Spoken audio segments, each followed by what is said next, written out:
Hold on, hold on. Luckily, I ain't punch us in because you was sure running your mouth. What up, Kamar? What's happening? We What's going live. on, man? We are live. So let me get y'all a. Oh, good.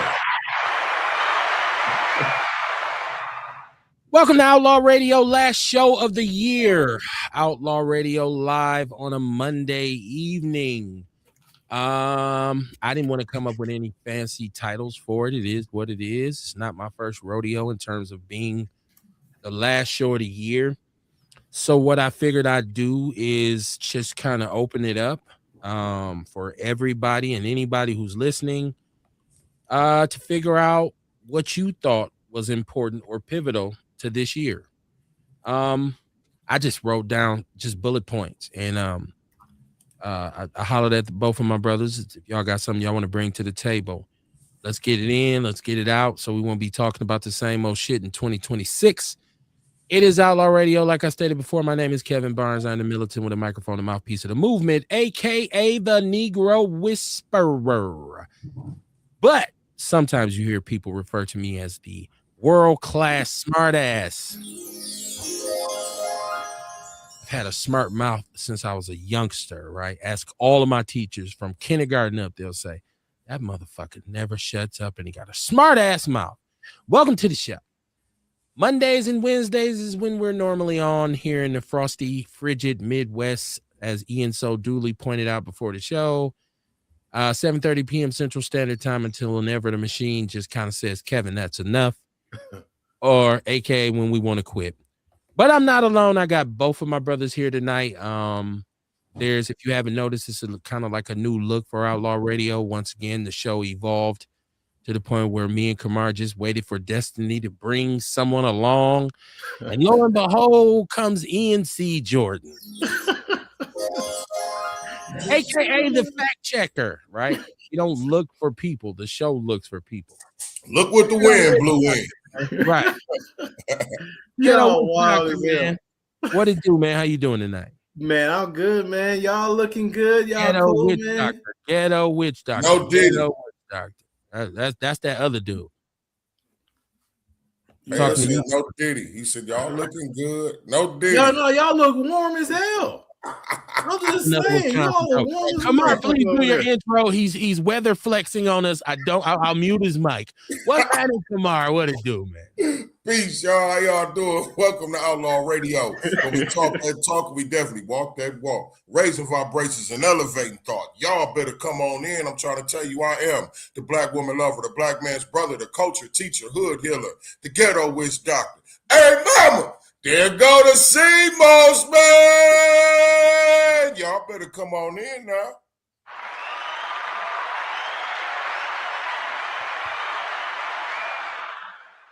We also had this other dude here who's trying to, understand. Fact checker, man. What's going on, man? I was enthusiastic to have you here until you start weather banging on me. Weather banging, no Diddy, like Kamar said. Pause. Right, pause. Right. Pause. No, I'm good, man. It ain't that bad, Kev. Y'all tripping, dog. It's only 16 degrees. Y'all, it ain't that bad. It's almost over, to be honest with you. Like, it's about to start getting warm again real soon. And here it'll be 197 degrees. And then I'll be not being able to go out the house like you said because it's hot as hell outside. Hey, don't tell me what it's going to be. You know what I mean? Don't tell me what it's going to be here. We all know what it's going to be. It's cold right now. It's cold right now. Yeah, no, people have been telling me. No, people have been telling me, they're like, bro, it's colder than it has been in a while and shit. I'm like, damn, it is what it is. Ian, in the words of Tupac Shakur, we reject your deposit. We reject your apology with that cited false ass. Oh, it's almost over. You sound like somebody trying to sing a Negro spiritual. Now you calling me Trump? You saying I'm lying? Don't be free. Come on, man. Come on, man. How you doing, man? Leave the weather out of it. How you doing? All right, no, I'm doing good, gentlemen. I'm doing really good, man. The only thing I'm sad about is our Packers.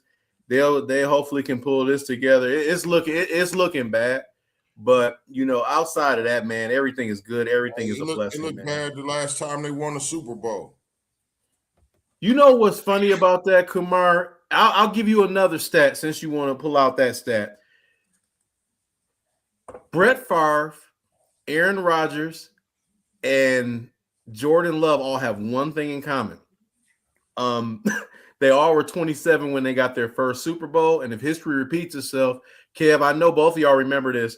Remember how Aaron Rodgers had got hurt during the season against the Bears, came back the same year, played them in the NFC Championship, and we beat them and went to the Super Bowl. That's wild, bro. I think there's a possibility for that to happen again. Well, Jordan Love has not won a Super Bowl yet. Aaron Rodgers and Brett Favre have that in common. Jordan Love has not won a Super Bowl. He is 27. No, he gonna win it this year. And it could happen this year, though. I'm sorry, y'all. I'm a football realist. Don't throw it in the universe, Kev. I did that on purpose. Hold on. See, football is my game. That's my lane, right? And so the Packers at this point are too injury depleted. Now, it's that did they have a team? Hold on. Did they have a team in the beginning of the year that was capable of winning the Super Bowl? They absolutely did. You add Micah Parsons, but injuries have gutted the Packers. The Packers have no tight ends. Last year. They have no tight ends. In today's NFL, you can't run the ball without being able to put two tight ends on the field. Okay. I like that. It's all running 12 personnel. It's right. It's 11 personnel. 11. I thought it was one running back, two tight ends. You're right. It's 12. You're right. It's 12. And so check this out. Also, without the tight end, you really can't exploit the middle of the field, which is a necessity, because if you know football and you understand two high safeties, it makes it extremely difficult to throw the deep ball on the outside. So, and then there's so many other factors besides him. That the offensive line has been horrible. They've been beat up the whole year. And we made one key mistake, and I love Josh Jacobs, but see, in order to win in the NFL, when it comes to running the ball, you have to have a power back as well as a speed back, a third down back. The Packers' backfield is limited in speed. They don't have a speed back. They don't have an Aaron Jones like we had before. But the good news is there's always next year. After what I just saw the other night from the Green Bay Packers, it's over. It's over.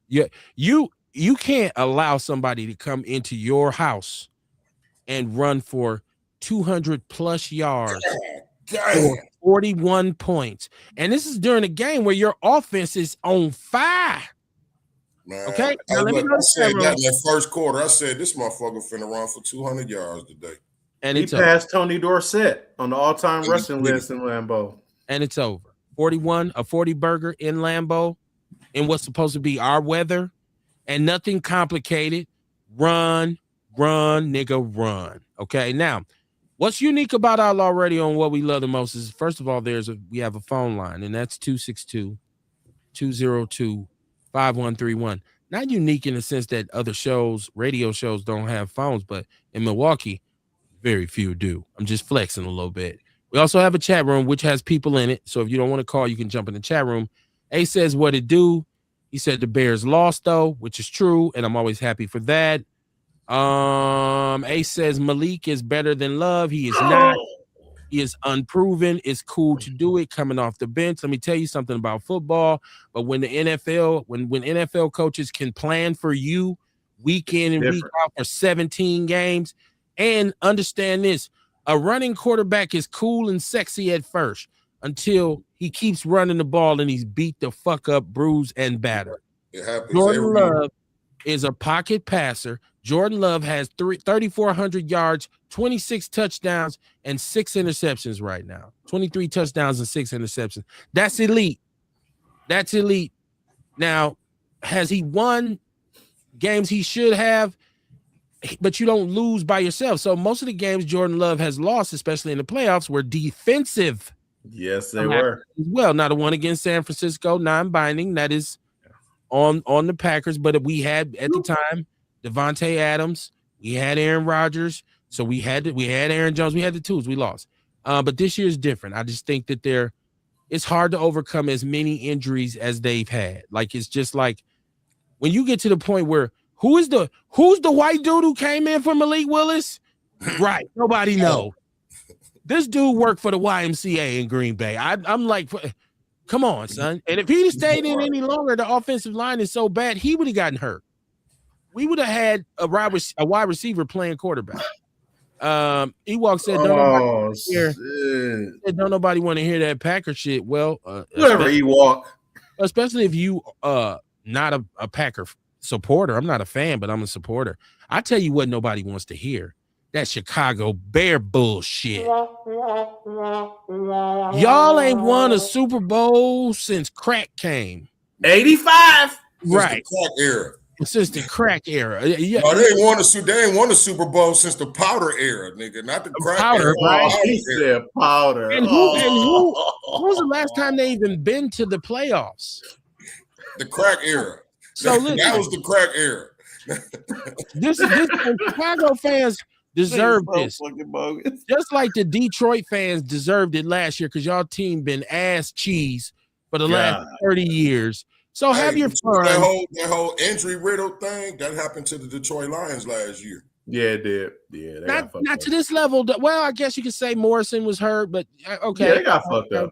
They was beat the fuck up last year. Laporta got fucked up. He got fucked up. Yeah, they lost too.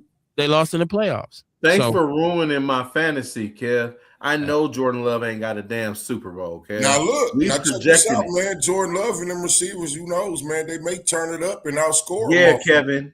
You know what I mean? But that can happen. But Kev is right, man. You know what I mean? With all the injuries and it's not just all the injuries, but it's to certain players.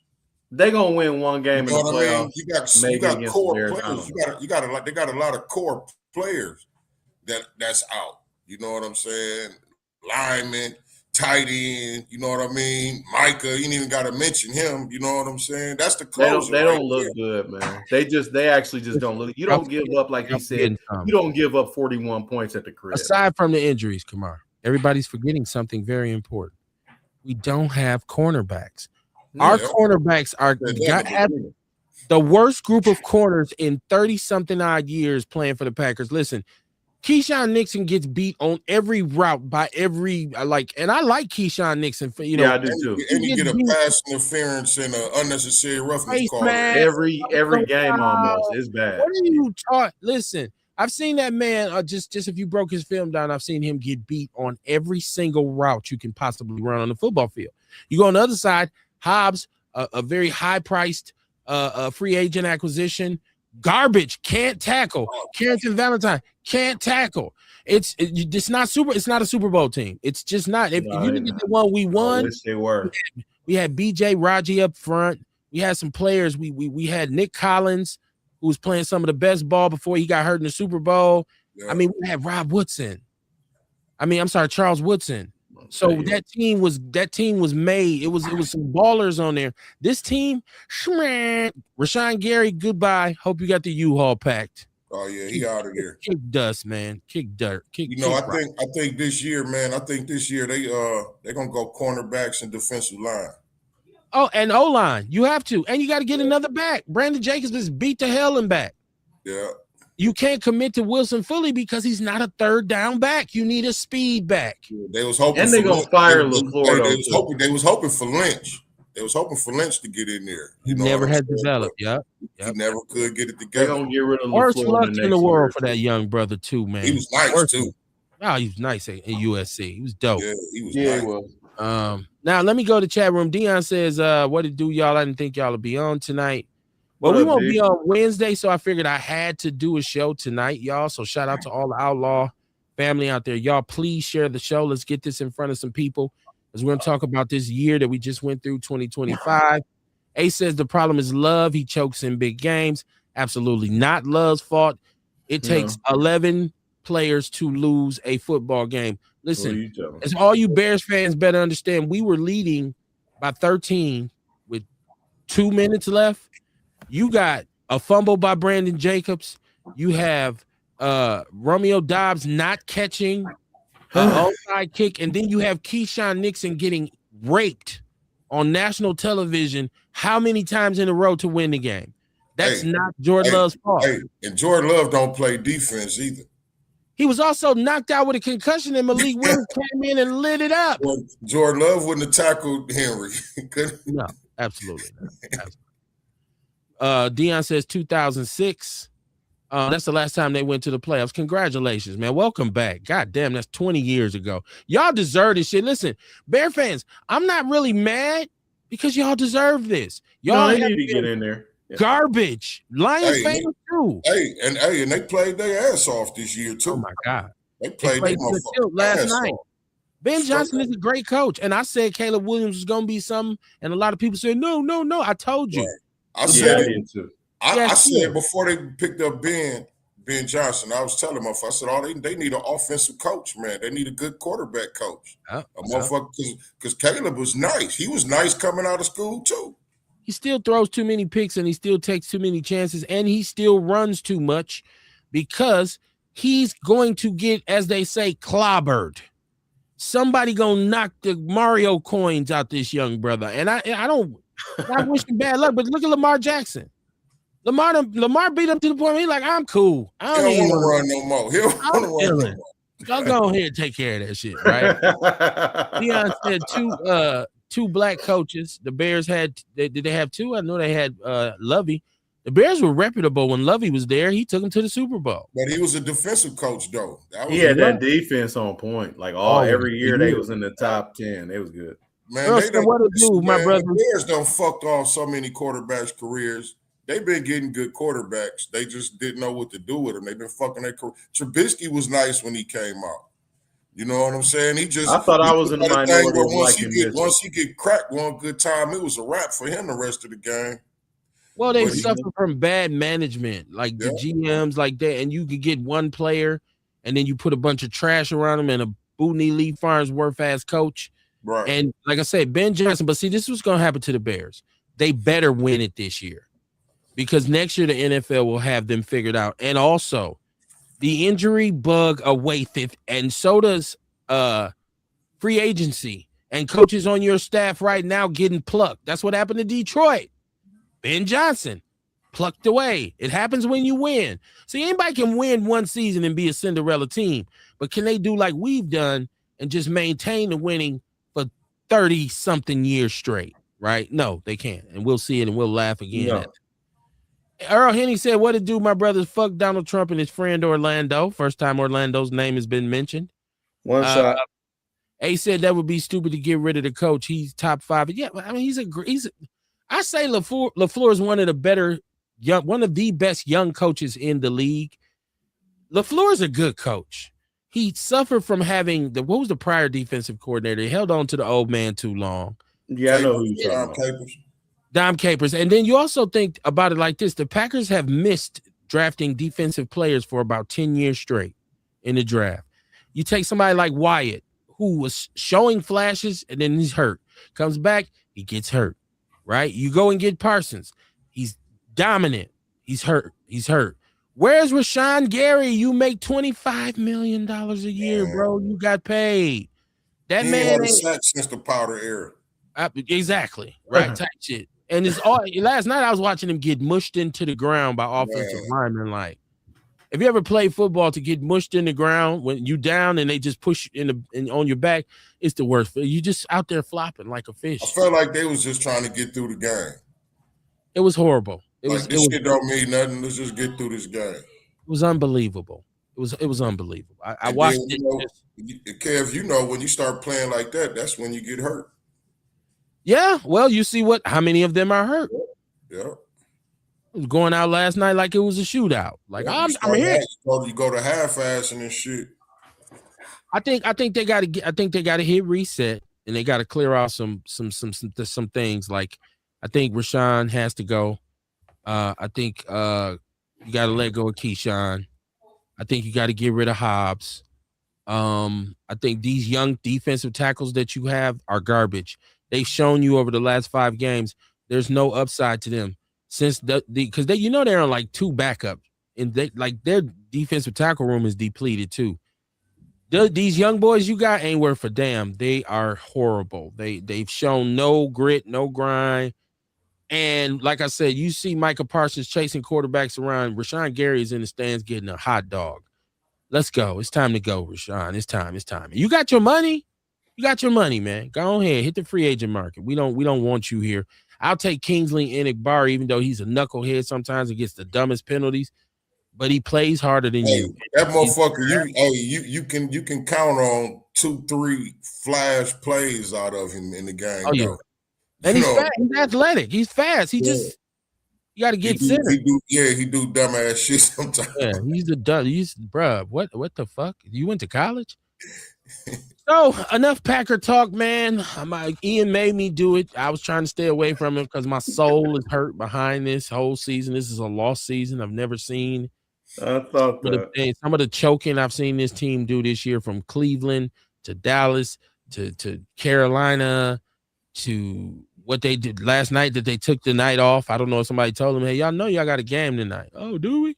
The Chicago thing, it's just been horrible. But 2025 has been uneventful year, to say the least. And we kind of previewed this before, because I did a show in which I just kind of went over some things that I thought were pivotal. But in totality, you know, there was a lot going on this year. So I just wanted to talk about how crazy this year was. When we look back, how will we remember 2025? What's going to stick out to you? What did you learn? So let's just do that tonight and just chill and have a good time. Once again, it's 262-202-5131.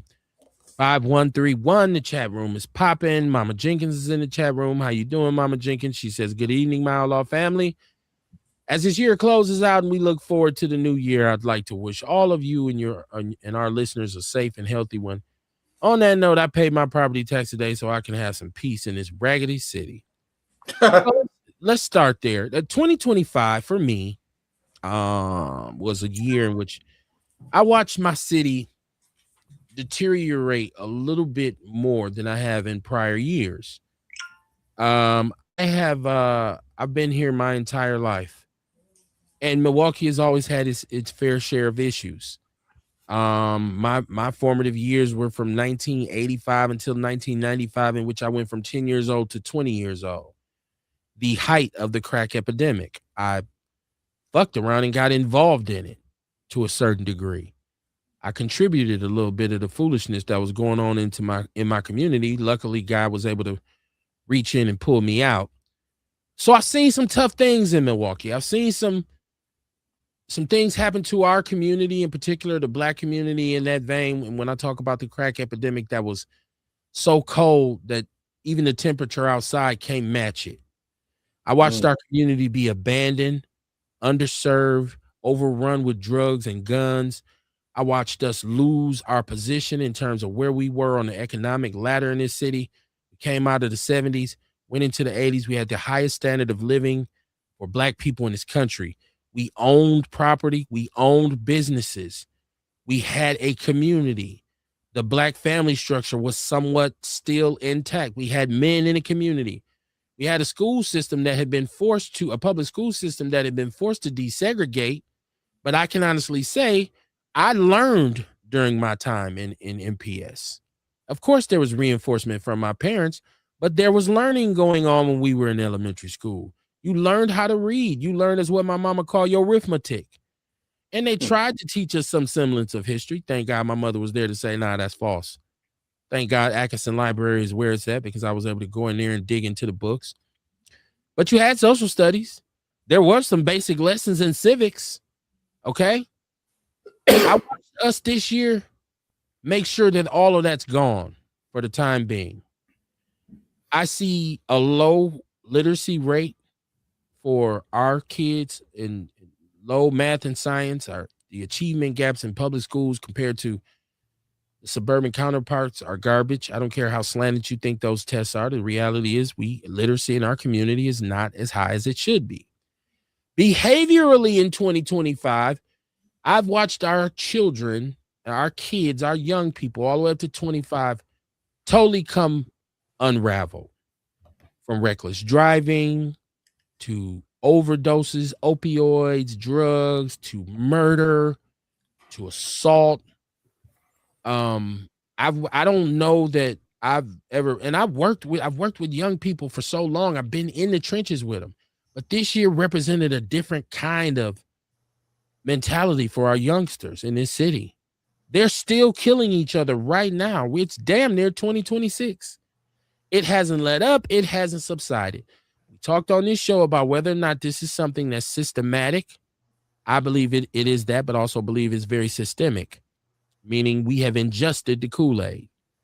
But I think 2025 will always stand out for me as a year when the dysfunction in the city was going crazy, and there was no answer from our leadership.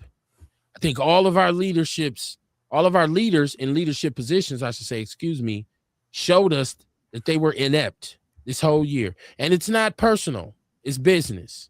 Y'all are probably very affable guys, but leadership wise, I see nothing outside the box. I see nothing groundbreaking. I see nothing revolutionary in this city. I have a mayor who's said he wants 1 million people in Milwaukee and has done nothing about the poverty rate in the Black community.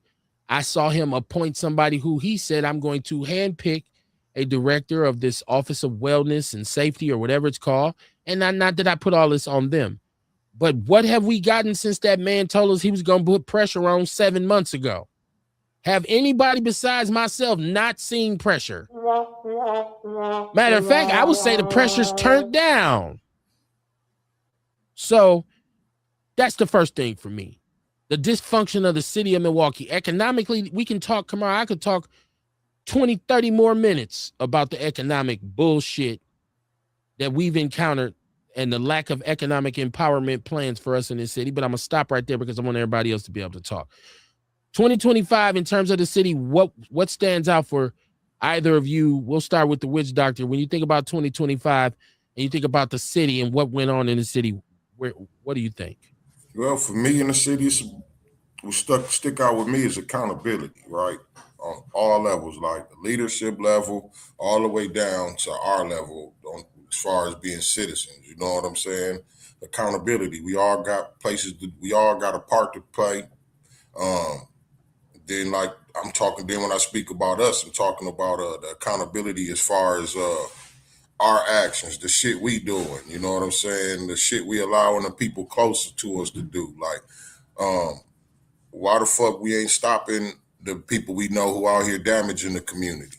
Like, why we ain't telling them niggas, man, freeze that bullshit. We wait till they get locked up. You know what I mean? And then we say, hey, you need to free so-and-so. We need to free so-and-so. But we need to start holding our people accountable to the shit they doing in the moment. You know what I'm saying? And not waiting until after they do the shit they did and got caught.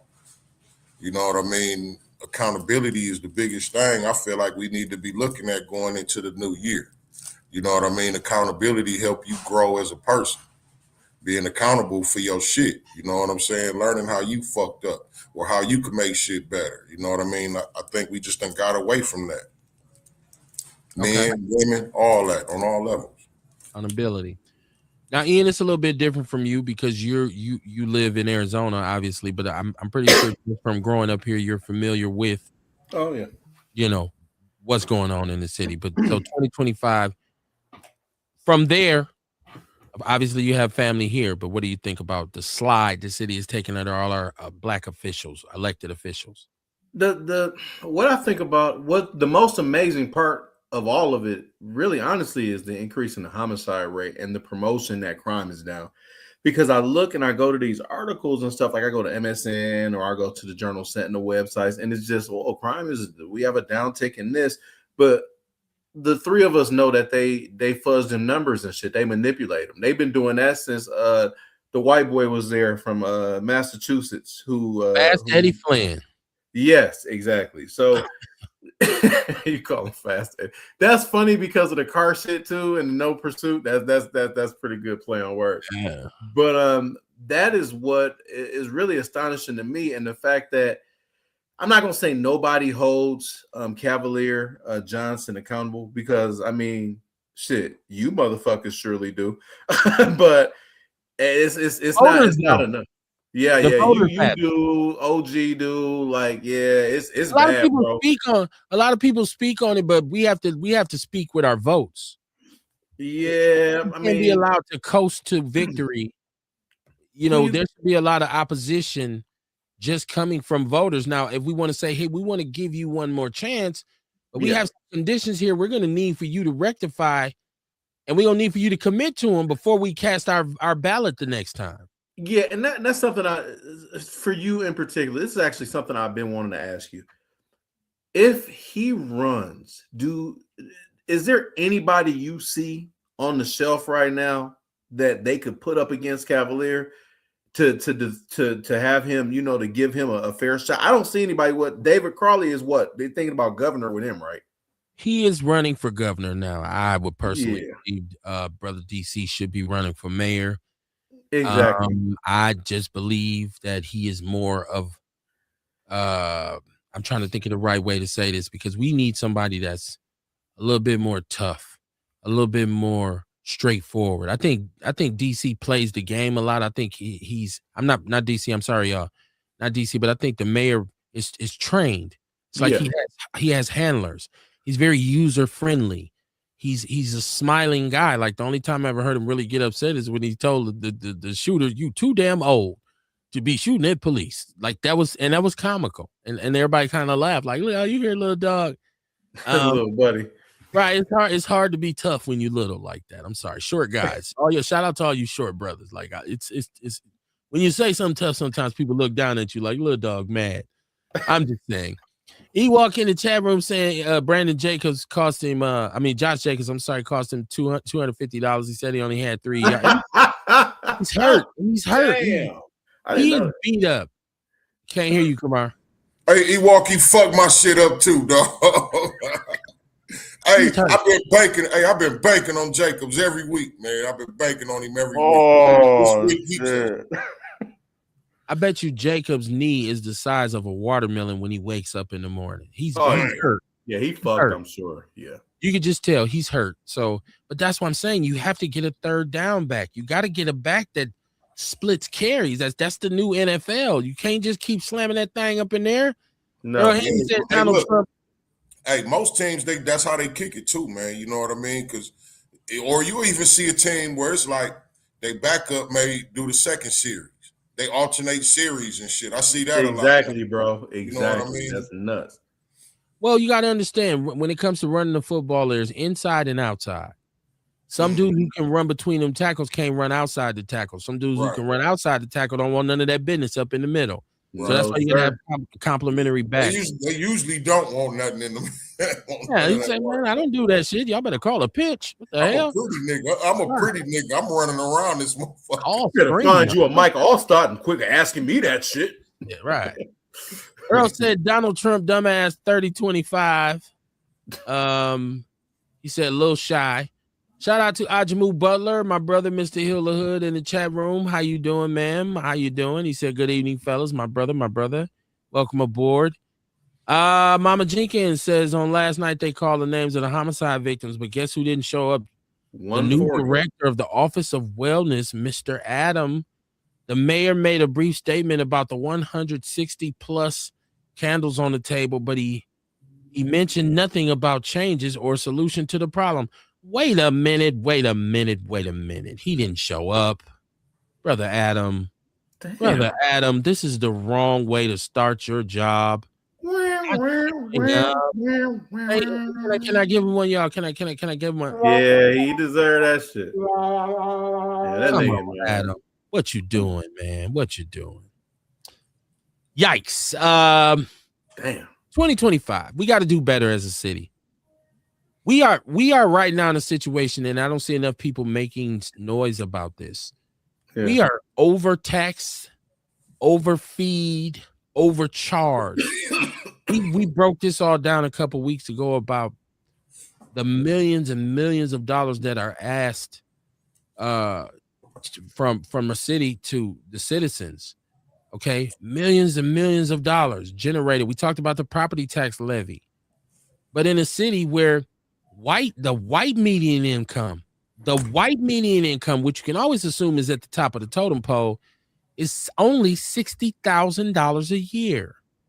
The black median income is $29,500. So you have a tax hike, you have MPS referendums, you have the fire department need 30 million, the police need 50 million, and I'm paraphrasing. Everybody can throw their hat in the bucket and get some out the property tax levy, but it's too much for us to ask that you bring some viable jobs to the city. Stop building corporate headquarters downtown in which we only get to park cars, watch cars, mop floors, brush floors.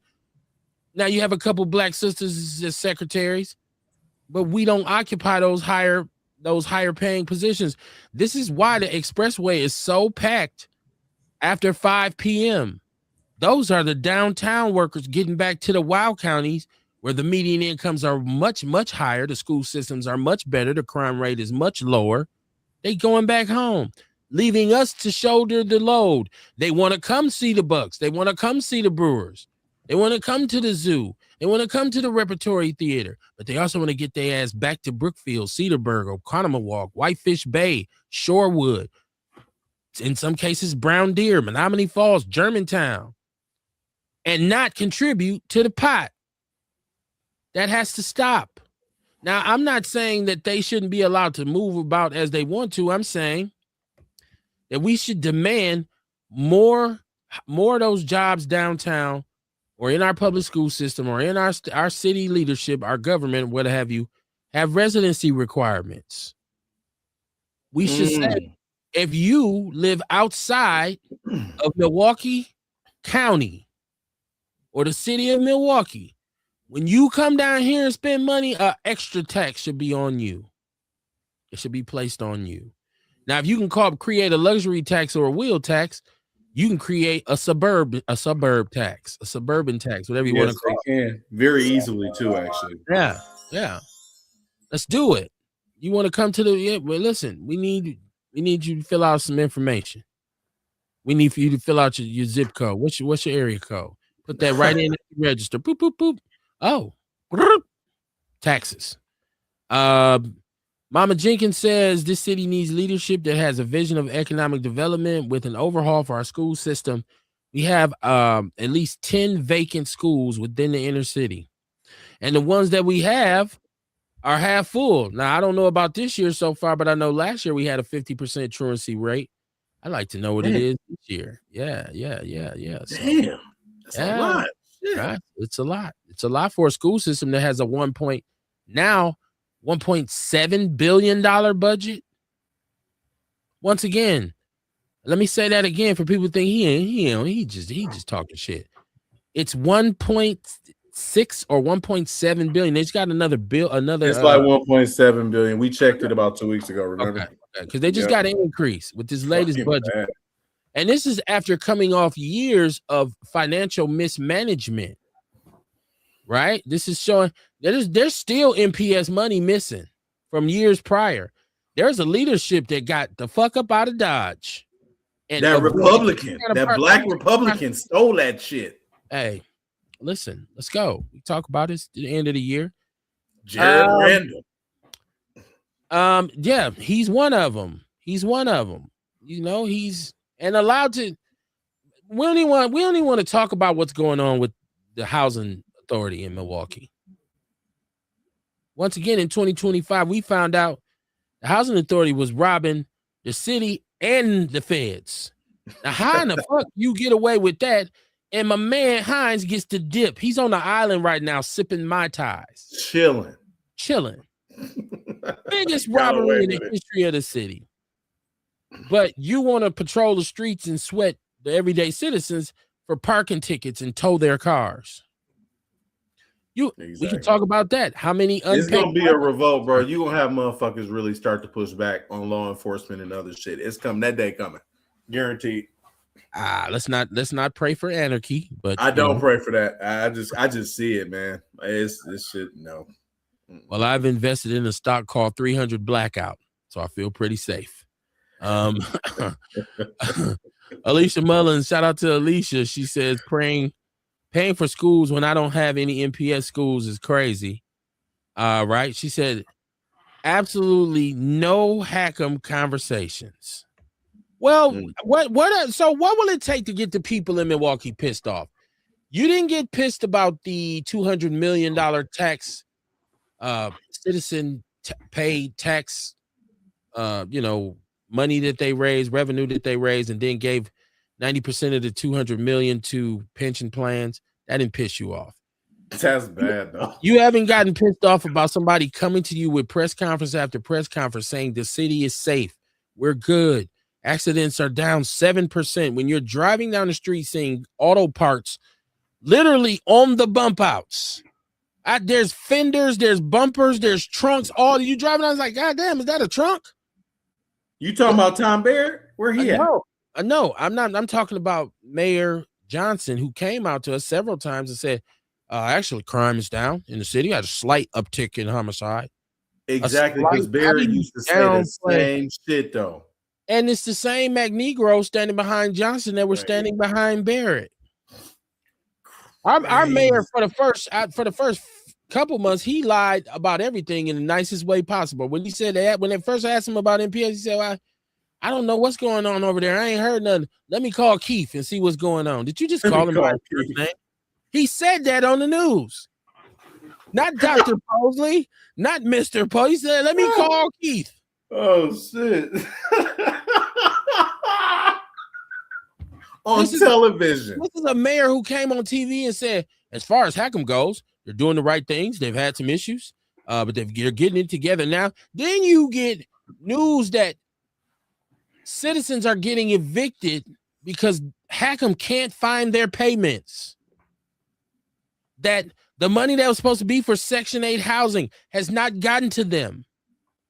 That they were using their federal money to pay their employees, but where was the money they were getting from the city? They was stealing that. They was robbing Peter to pay Paul and then robbing Paul again, I guess. I was going to ask y'all a question. Do y'all remember this is when Lil Buddy first won? Remember when the Bucks was in the playoffs and there was the shooting? He got on ESPN the next day and pretended like it didn't happen. It was like, Stephen A. Smith, I bet you such and such and such. I'm like, did this nigga really not acknowledge any of the bullshit that happened in Milwaukee? He actually did, because he issued curfew for downtown. That's what he did. We don't want to catch you by the fire serve after 9. Meanwhile, if you know the geography of Milwaukee, you know that the fire serve is downtown, which is surrounded by the ghetto. Fuck yeah. You have hillside housing projects 5 minutes away from the fire serve. You can damn near see it from your window if you live in Hillside. I heard it's gone now. Is that still there or is it gone? It's absolutely still here. It's absolutely still here. Alicia Mullen said, not letting the system take care of their ass. If they get it out the mud, change will happen. Yeah, but this money is taxpayers' money, Alicia. It should be allocated properly. I'm not giving anybody any excuses, but it should function correctly. You can't, so because they're poor, and some of them, because I've worked with some of these brothers and sisters, some of them have no desire to really move. They're like, this is it. This is me. This is where I'm at, right? You need to write a book on that shit, motherfucker. But and she did too. Alicia was right there with me. So the thing is, but the system still should do what it's supposed to do. Yeah. You shouldn't have, when I was there was puppy-sized rats because they were downtown working. They had kind of disturbed the natural habitat of things. I'd be driving to work, there'd be a rat so big I thought it was a dog, and it's laying dead in the yard. Matter of fact, they moved us into an office when I worked for Hackham. The first thing we noticed when we walked in, there was a dead mouse on the floor.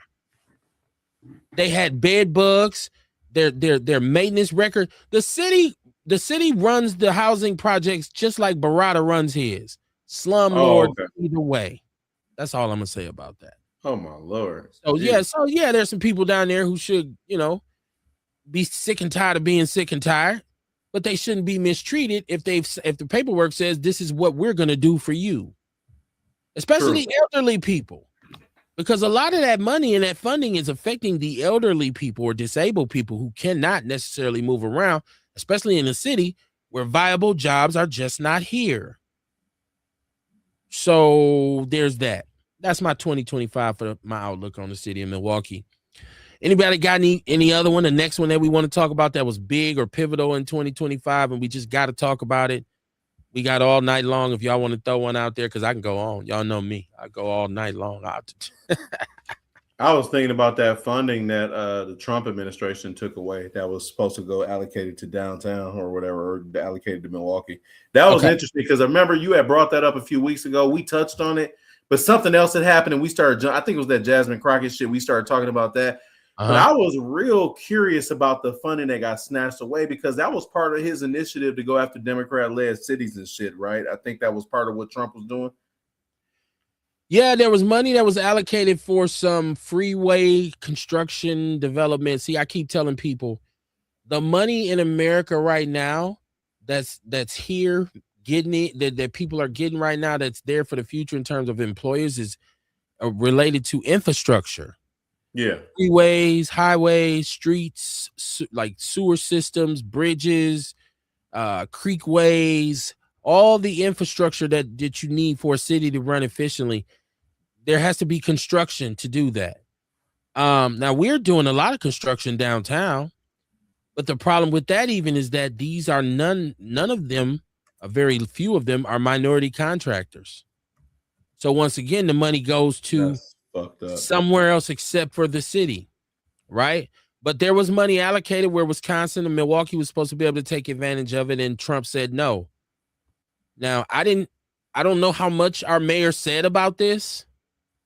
I don't know how loud he was about it. I don't know, and I'm not saying he didn't say anything, and I'm because people who like him might say, Kev, you gotta when he does speak out, you gotta give him his credit. And I'm willing to do that, but definitely, yeah, that money was taken. But you just kind of segued on your own to say 2025 will be remembered as the second year of the Trump administration. Trump was every other story all year. You can't open a news outlet without hearing or seeing Trump and him saying or doing something. But this year was different because everything was just proposed at first. And we were coming off a situation where we were still pretty much policy-wise under the Biden administration, which wasn't great. But Trump in his second year just kind of put more fuel on the fire about, the political turmoil and upheaval. I see Trump as a very divisive individual. I think he's a egomaniac. I think he's a wealthy. So the most dangerous demographic in this country, I'm gonna go ahead and say it before somebody else does. It's not an immigrant, it's not a drug dealer, it's not a bank robber. I know what you're about to say. It's an old wealthy white man. Old wealthy white men are the most evil people on this planet. Yeah, they have the most bodies. They have the most crimes. They can circumvent the law by utilizing attorneys. They can take advantage of things that are available to the people, and they can keep the people from getting access to those things. They can disguise themselves as minorities, and then at the end of the day, they complain about, well, they're making me feel guilty for being white. Okay. And wealthy, right? And so all of this is just a ploy to ensure that a white supremacist agenda is on deck for the United States of America. Now, is Trump the leader of that? No, but he's damn sure the spokesperson, and he's in a great position to be able to make sure that the agenda is perpetrated, right? Yeah. So I think that when I think about all the dumb things Trump said this whole year, from comments about other races to trying to sell us on concepts that are so dumb that even the most stupid person can see through them. You're bombing Nigeria because you said they're attacking Christians. Okay. All you brothers and sisters who claim to be Pan-African. Okay. I'm a foundational Black American, so I pay attention to Africa, but I've accepted a long time ago. I have no clue about what my family's actual place was in Africa.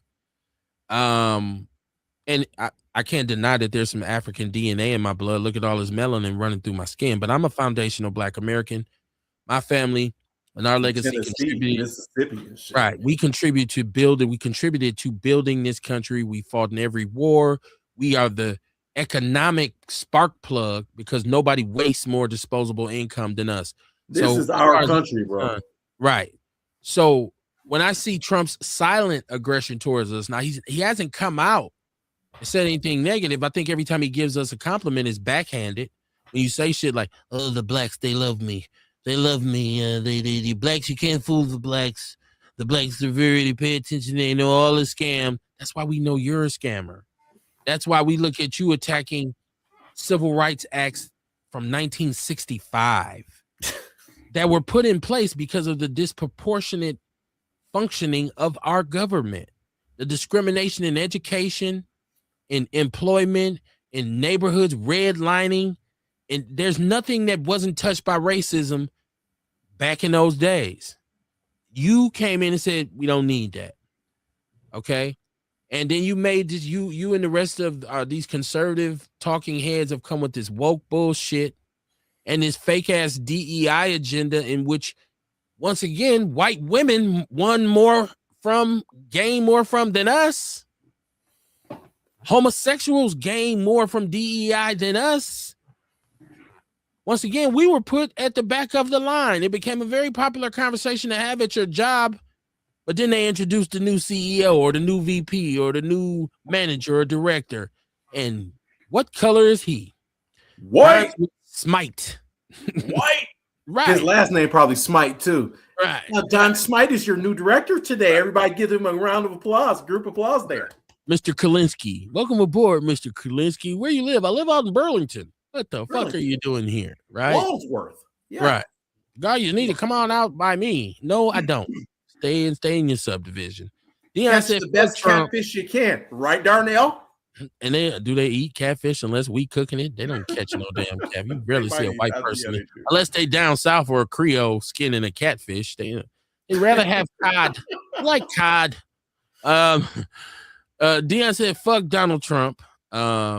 And he said he's African American. Good, kudos to you, man. Kudos to you for being African and American at the same time.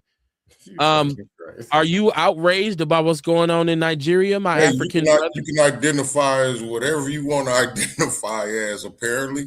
Yeah, motherfuckers. You can. But guess what, Kamar? The beautiful thing about big blue dog, if you want to be a big blue dog. Right, shit, right. Earth, right? But guess what though, Kamar? The beautiful thing about delineation is I don't have to ask you. Right. Either you are or you're not. And you, like I said, you can say I'm a big blue dog, and then I say, where's your grandparents from? Alabama. Where was their parents from? Missouri. I knew you. Okay. Then you say, what that mean? It means you ain't African. It means you're American. That's what it means. I was always taught since I was black. young by my parents, my dad and my mom. They're like, well, you're not African. They used to always say we might have some African lineage. We might have some blood from Africa, obviously, but we're not African people, and we can't even trace our roots to Africa. We don't know where the fuck motherfuckers came from. I know my great grandmother from Tennessee. You can send out to Ancestry.com and let them tell that you. That shit ain't even probably accurate either. I don't believe that. 60% Dutch and 44%. Well, technically, everybody is our descendants of it because that's where the, as far as that's where the first bones was. Right. You know what I mean? Like, we are descendants of it to a certain degree. I don't care what color you is at this point. Yeah. So guess what, white people? You're African Americans too. I'm a nigga, you a nigga, he's a nigga too. Wouldn't you like to be a nigga too? In the words of Paul Mooney, everybody want to be a nigga too. So you got to be a nigga. Right. Till the police get behind you, then your ass changes. Paul Mooney was. Oh my God, where's my driver's license? Mama Jenkins said I saw the Master Lock building was sold for $2.6 million. Hold on. Let me get this up. I got another comment. It jumped in. What? She said for $2.6 million to a Missouri firm. But what's going on in there is going to be an eye opener. They said it will be revamped as a factory, but making what is not. They didn't mention what they're going to be making. I seen that as well. Good. Let me see. Ace is in the chat room. He said motherfuckers be knowing they are straight nigga roll. Mama Jenkins said, I keep telling y'all these old pissy ass white men. And listen, if you're white and you're tuning in, listen, I hit dog holler. I say that, and I'm going to keep saying it, and I don't think that's a racist term. I think if we look at some of the most evil people in the history of our country, they were old, wealthy white men. Yeah. These corporate barons, these people who have just been living off the fat of the land for so long, and nobody else, and coming up with rules to prevent other people from being able to come up, when some of them came from the dirt. But a lot of them were brought in with old money. See, we don't have, most of the time as black people, we don't have old money. No. You know, they have old money. They can say, oh, my grandfather, my great-great-grandfather started a brokerage firm, right? That's 200 years ago. Estate. And it's been hundreds of years of prosperity for you, as opposed to myself, who is 2 generations removed from slavery. Honestly, my great-great-grandparents were slaves. But that's the thing though. Aren't you like, when you look at it, like I talked to my daughter, like we was talking today, she was just telling me just how happy she is just to be a black person. She just was saying, she's like, look at all the shit we've endured and we've been through, because she was we was on the phone. It was her and my 9-year-old, and we was telling him what they did to Nat Turner and shit. He's 9. Emerson was like, what? I was like, yeah, they killed him and then they ate him. Like, this is the America you live in. Don't think, because you know he go to private schools and shit. I said, don't think that all these white motherfuckers like you. You know what I'm saying? I didn't say motherfuckers to my 9-year-old, but you know what I'm saying? Like, don't think that these people like you. You at this school because this is the best education you can get for the price. But just know who you are. And then, yeah, because it's funny because he got called a nigga last year or some shit. Some kid called him a nigga, and he thought that shit was funny. He turned around, a little dude, like, okay, I'll show you a nigga. And then he slapped the shit out of him. This is Dion. He said, our descendants are from Africa. For sure. Probably. I mean, wait, which ones? Wait, hold on. Which ones? Dion, I challenge you to name where your descendants are from in Africa. I knew you was gonna go there. Now, once again, I love being a man of color. I'm a proud man of color. I'm a foundational black American. I love being black. Yeah. There's no doubt in my mind that there's African DNA within myself. For sure. Right? Yeah. But where? See, people keep talking about Africa like it's a city. Africa is a continent. He said like it's a city. People, they talk about Africa sometimes like it's a state. I'm on the west side of Africa. No, you're not. Oh, you're in Western Africa, the continent of Africa, in a country. Okay? So there's regions in Africa. Yes. And Africa has been colonialized for so long. Years, yeah. You have native Africans who speak French as their natural born language. Yes, sir. That's how long they've been occupied. So are those your descendants? Are they French Africans? Like, now, do we have native Africans here in the country? Yes, we do. We can go and talk to people who say, I'm from Africa. I'm Nigerian. My family comes from Nigeria. I can trace my grandparents, my great all the way back to where they come from. I, sir, cannot do that. Because when I researched on my own, all the way back to 1820, there was no Africans. There was no Africans. It was all American names. Nobody was of African descent. And I guarantee you, anybody who would have said, I am, it would have been multiple African tribes and regions mixed up in there because of what they did with slavery. You still ain't gonna fucking know, to be honest with you. No. So, okay.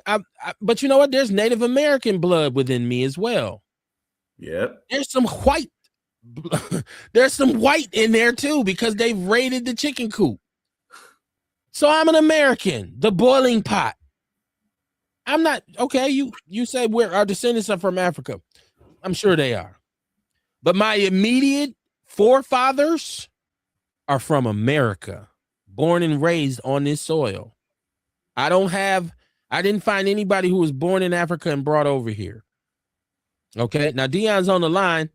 Dion, what's on your mind, man? Hey, how you doing? We're good. We're good. mean, you know, I see you being sarcastic and stuff like that. You want to know what country? Because I use myself. You'll be like, well, what country are you from? In Africa, but most of us come from the coastal shores. No, of I'm talking Africa. about you. I'm talking about you. Yeah, Don't say most of us. I know. Don't Orlando me. Where's your people from? Okay, I'm not quite sure where really? my people are from as far as Africa, but I'll say that I am a descendant of African. Now, when you look at slavery and you go back, see, the thing is, and you know, it was funny. I was having this conversation with somebody today. You know, yeah, true enough. You know, it's a broad spectrum of slavery. You know, it's like you said, basically a big melting pot, like gumbo. Because you got to understand, you know, slavery go back to the 1500s. Well, we'll trace it back to 1619 with Jamestown, with the project. You know, but it go back to the 1500s. But then you got to understand the original people that were brought here from Africa were African. But then they had children. Their children were descendants of them. And their children had children. Their children had children. And then now somewhere down the line, here comes my lineage and other people's lineage. So yes, true enough. You can't say, okay, a person that came here in 1619 compared to somebody in 1819, that's 200 years. That's 200 years ago. But that's where their lineage came from, Africa. But also, I understand. Yeah. Wait, hold on. Let me finish real quick. Also, from my studies, I also understand that they brought people because it just wasn't Africans that they brought over here. They also brought people from other Haiti and Jamaica and Brazil and stuff like that. That's not really true. That's not really true. Hold on. Let me get Kamar in here because he put his finger up like he was trying to go to the bathroom at church.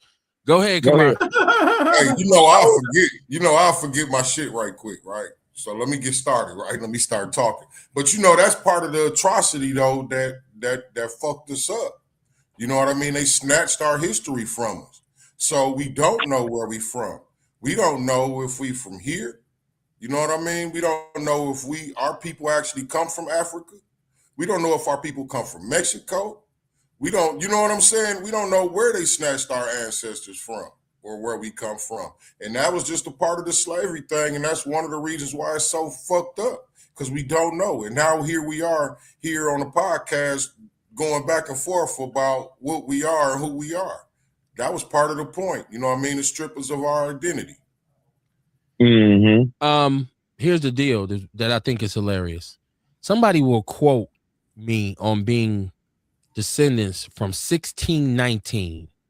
They'll say, my descendants came over here 1619. I'm African. But won't acknowledge their forefathers from 1870 and say, I'm a foundational Black American. Like, so you're going to live in the country. You're going to contribute to the country. You're going to basically innovate and revolutionize this country and then say, I'm not American. You are entirely American. You're the only real Americans. There's way more evidence of what came from the early 1800s than there is of 1619. And I'll tell you something else. When you came here in 1619, it's not like they took this tribe and put them over here, took this tribe and put them over there. They mixed everything up. Now, in terms of Haitians were not a major part of the chattel slavery syndrome. They weren't, because they were in Haiti rebelling against the French for occupying them. Okay? That was 1806, wasn't it? 1801, whenever it was, like they were not a major factor in the American slave trade. The American slave trade was built on the backs of Africans. Okay, now hold on. Let me finish. Okay, go ahead. You ain't let me finish. I'm gonna let you finish. Well, because I had to let Kamar in here because Kamar will forget what he was saying and be pissed off and throw the microphone and all kinds of shit. We got to get it. When he say he got something to say, you got to say, go, Kamar. Because he'll be like, oh, y'all made me forget my shit. Fuck all y'all. But no, I'm going to let you finish too, Dion. But I'm saying none of those other groups, they're tethers. The Jamaicans weren't in Mississippi. There were some Haitians, I'm sure, who got to New Orleans later on. But by and large, the slave Americans, I'm not talking about global slavery. We know there were slaves before there were slaves in America. We're talking about the American slave trade, which shaped us into who we are today. It was us. We can't give other people. Well, you Haitian? If you're Haitian, you come from Haiti. You're not a foundational Black American. If you're Jamaican, you come from Jamaica. You have melanin in your skin, but you're not a foundational Black American. Go ahead and finish what you want to say, Dion. But see, from what I read, you know, they brought people from Africa, but they also see, how can I put this? I want to try to sum it up. I need to summarize it, but I can't really, because it's hard because you got to look at it. You got people that were brought over here as slaves. They knew of their land, the motherland or whatever. They knew of where they come from. They wasn't born into slavery. Then they had offsprings that were born into slavery. So slavery was all they knew. That's why it wasn't so much rebellious from them, because they were born into that. And once you don't know nothing else, you don't know nothing about Africa. The only thing you probably know is what your grandfather and them and others probably told you of where you come from, but you was born into this, so it was normalized to you. But then they were still important other people from like Haiti, Brazil, other little islands and stuff. And those people were rebellious and they remembered where they come from, but they still had ancestry here on this land too, which was born into slavery. And they normalized it because they didn't know nothing American else. Slaves. There's no Brazilian American slaves. If they are, they're a small group. See, those places, if they did come here from Haiti, they were scattered about. But see, the reason why they're able to hang on to their lineage is because they had solidarity. Mm-hmm. They came. Now, what they did do is they did come to America after the fact and get discriminated against, right? I'm not saying that if you're a tether, you don't get discriminated against. If you're a Haitian or if you're Jamaican, you do, because you have melanin in your skin and you're lumped in with us. But the struggle of the American slave, you just said it yourself, that first group were the Africans. After that, those children weren't Africans. No. They can say our descendants were Africans. Now you go 200-300 years later when nobody can say my mother. They're African. They can't say that after a while. They're all no, that's what I'm saying. You go 200-300 years down the line, can't nobody say they're African. You can go 75 years down the line from the time the first slaves got here. That generation that they produce, so then we can say we are descended from Africa. Yes, we are. There's African DNA within our bodies. But I'm more of a descendant of American slaves, Black people who were enslaved in this country. We were citizens. We were born here. I'm a descendant of them. I have DNA relationships with Africa. Obviously, I do. But I wouldn't be able to tell you from where. And the kicker here is when I go to talk to them, they don't want to identify me as one of them. Yeah, that's true. You're not one of us. I told you Happy Kwanzaa the other day. Why you didn't tell me Happy Kwanzaa back? Because Kwanzaa was established by Malcolm Karanga, who was a traitor, who was responsible for the murder of Black Panthers, Bunchy Carter, and I forget the other brother, and several others. He's also been convicted of holding Black women hostage and sexually torturing them and abusing them, and he has been an enemy of the people. Now, Kwanzaa's a great thing because what he did, he made sure that it was some real African proverbs and things like that in there. It is some Swahili. It is really based on Swahili. That's cool, but I don't recognize it because he, to me, was an enemy of our people. He worked hand in hand with COINTELPRO to fight against the Black Panther Party for self-defense in America. He's an admitted government tool. So that's why I don't celebrate. See how you admitted all of that about Kwanzaa. Y'all be feeling about that FDA shit. You know what I'm saying? Like, I never heard of that shit. Just no bullshit until really this year, maybe two, maybe not even two. Because I never, you know what I'm saying? I heard of what you call it, a Pan-African Americans. I heard of the Negro, colored, Black, whatever the fuck, but that you accepted all that, which was names given to us by white people, but you can't accept the name we gave ourselves. I just don't identify. And it's funny that you say you heard foundational Black American and you just heard it this year, but you ain't been able to tell me what region of Africa your family is even from. So a lot of us probably can't. Right. That's why we need to let that go. And we need to accept who we are. Who we are Black Americans. We are the I can only accept that. real, You're true Americans. Now, when it comes time for reparations, one of the key to this is we say us. Who's us? No, y'all can't come over here. Your family just came here in the 40s from Jamaica and they suffered discrimination and you think you get reparations. No, that's not what that's meant for.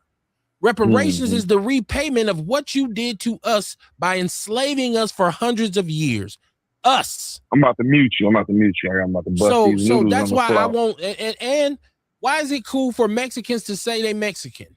Why is it cool for Jamaicans to say they're Jamaican? Why is it cool for Africans to say they're African and I can't say I'm American and we built this country? Why can you accept all of a Negro, a colored, I's an African American, I's an Afro American? But if somebody say no, based on our lineage, we are foundationally Black Americans. No, I don't believe that. You see how silly that is? And there's no club, there's no bumper sticker, there's no website, there's no leader. It's your lineage. You either are or you aren't. Accept it, right? Like if you still want to say, Kev, I don't believe in that shit. Kudos to you. My brother just told you could be a big blue dog if you want to. So if you say I'm with the Blue Dogs, Kev, I ain't with y'all. Absolutely. Shout out to. I'm confused because I'm very logical. Okay. How can you not? It's that simple. How can you not? How are you not a foundational Black American when all of your roots can be traced to somewhere down south? That doesn't even make any fucking sense. I'm just being honest with you. Go ahead, Kamar. You know, you think about, like, we all got core beliefs, right? Mm-hmm. Core beliefs are beliefs we had our whole life.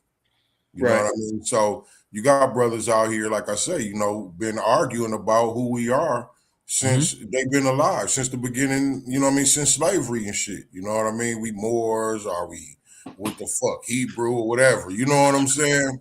Yeah.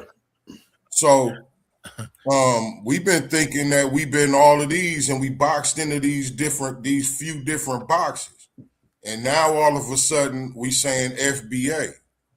So like, to go against the core belief of somebody is hard for them to understand that, hold on, man, this really is all of us, the name of it. It's all of us who come up here in America. You know what I mean? Our parents was born here, their grandparents was born here, and you know what I mean?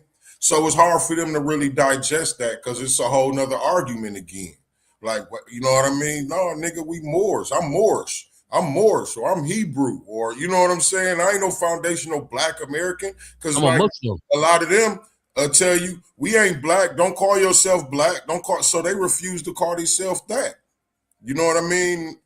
So I mean, I understand why we got people that feel like, well, I ain't that because you know what I mean. It just ain't something that they done grew accustomed to yet. I feel like. Yeah, I see a lot of my people walking around talking about I'm a real nigga. I'm a bad bitch. Yeah. Right. But if you say, are you a foundational Black American? I don't believe in that shit. Right. No, it's honestly, no. I mean, I wasn't trying to be funny either because, like, I go back to my great grandmother, right? She was a sharecropper. Our family came from Tennessee in Georgia. My great grandfather. Like, not being funny, like, I don't understand the debate. How can you, and not knocking what Dion is saying, and Kamar is absolutely right. Obviously, people can identify whatever the fuck they want to. But far as let's just logically, I know that Arizona gets hot in the summer. Logically, if you can't trace your ancestry past that, and like Kevin said, go ahead and pay what is it, like a couple $100, I'm assuming. Get your ancestry. Yeah, figure out where your people are from. But the thing is, as far as your direct lineage is in America, your people built this fucking country. What do you? I mean, we should be proud of that. We should be proud of saying, because I can look at any white person. And this is the hypocrisy of white racist people who say, "Get the fuck out of our country." No, you get the fuck out because you all are the biggest group of immigrants here. Yes. You're Polish, you're Jewish, you're German. you're French, you're British. Y'all are the motherfuckers that just like we the only real citizens, they the only real immigrants. Because they came over here. That's why I hate the MAGA motherfuckers, bro. Because they really believe that dumb shit. They don't believe. That's how come they always try to discredit black people at every turn. And then you got these ignorant ass niggas that's like, oh, I'm gonna go back to Africa. Nigga, your people, your grandparents built this motherfucker. I won't listen. I won't call. Hold on, though. I wouldn't call any black person who says I'm gonna go back to Africa because I have a need to dig deeper than anybody else has, just to find out who I am. As a matter of fact, I've heard black people say they went to Africa and it done something for their soul.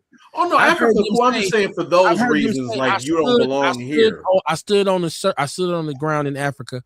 I could feel my ancestors. I've heard black people say. I had a cousin who told me.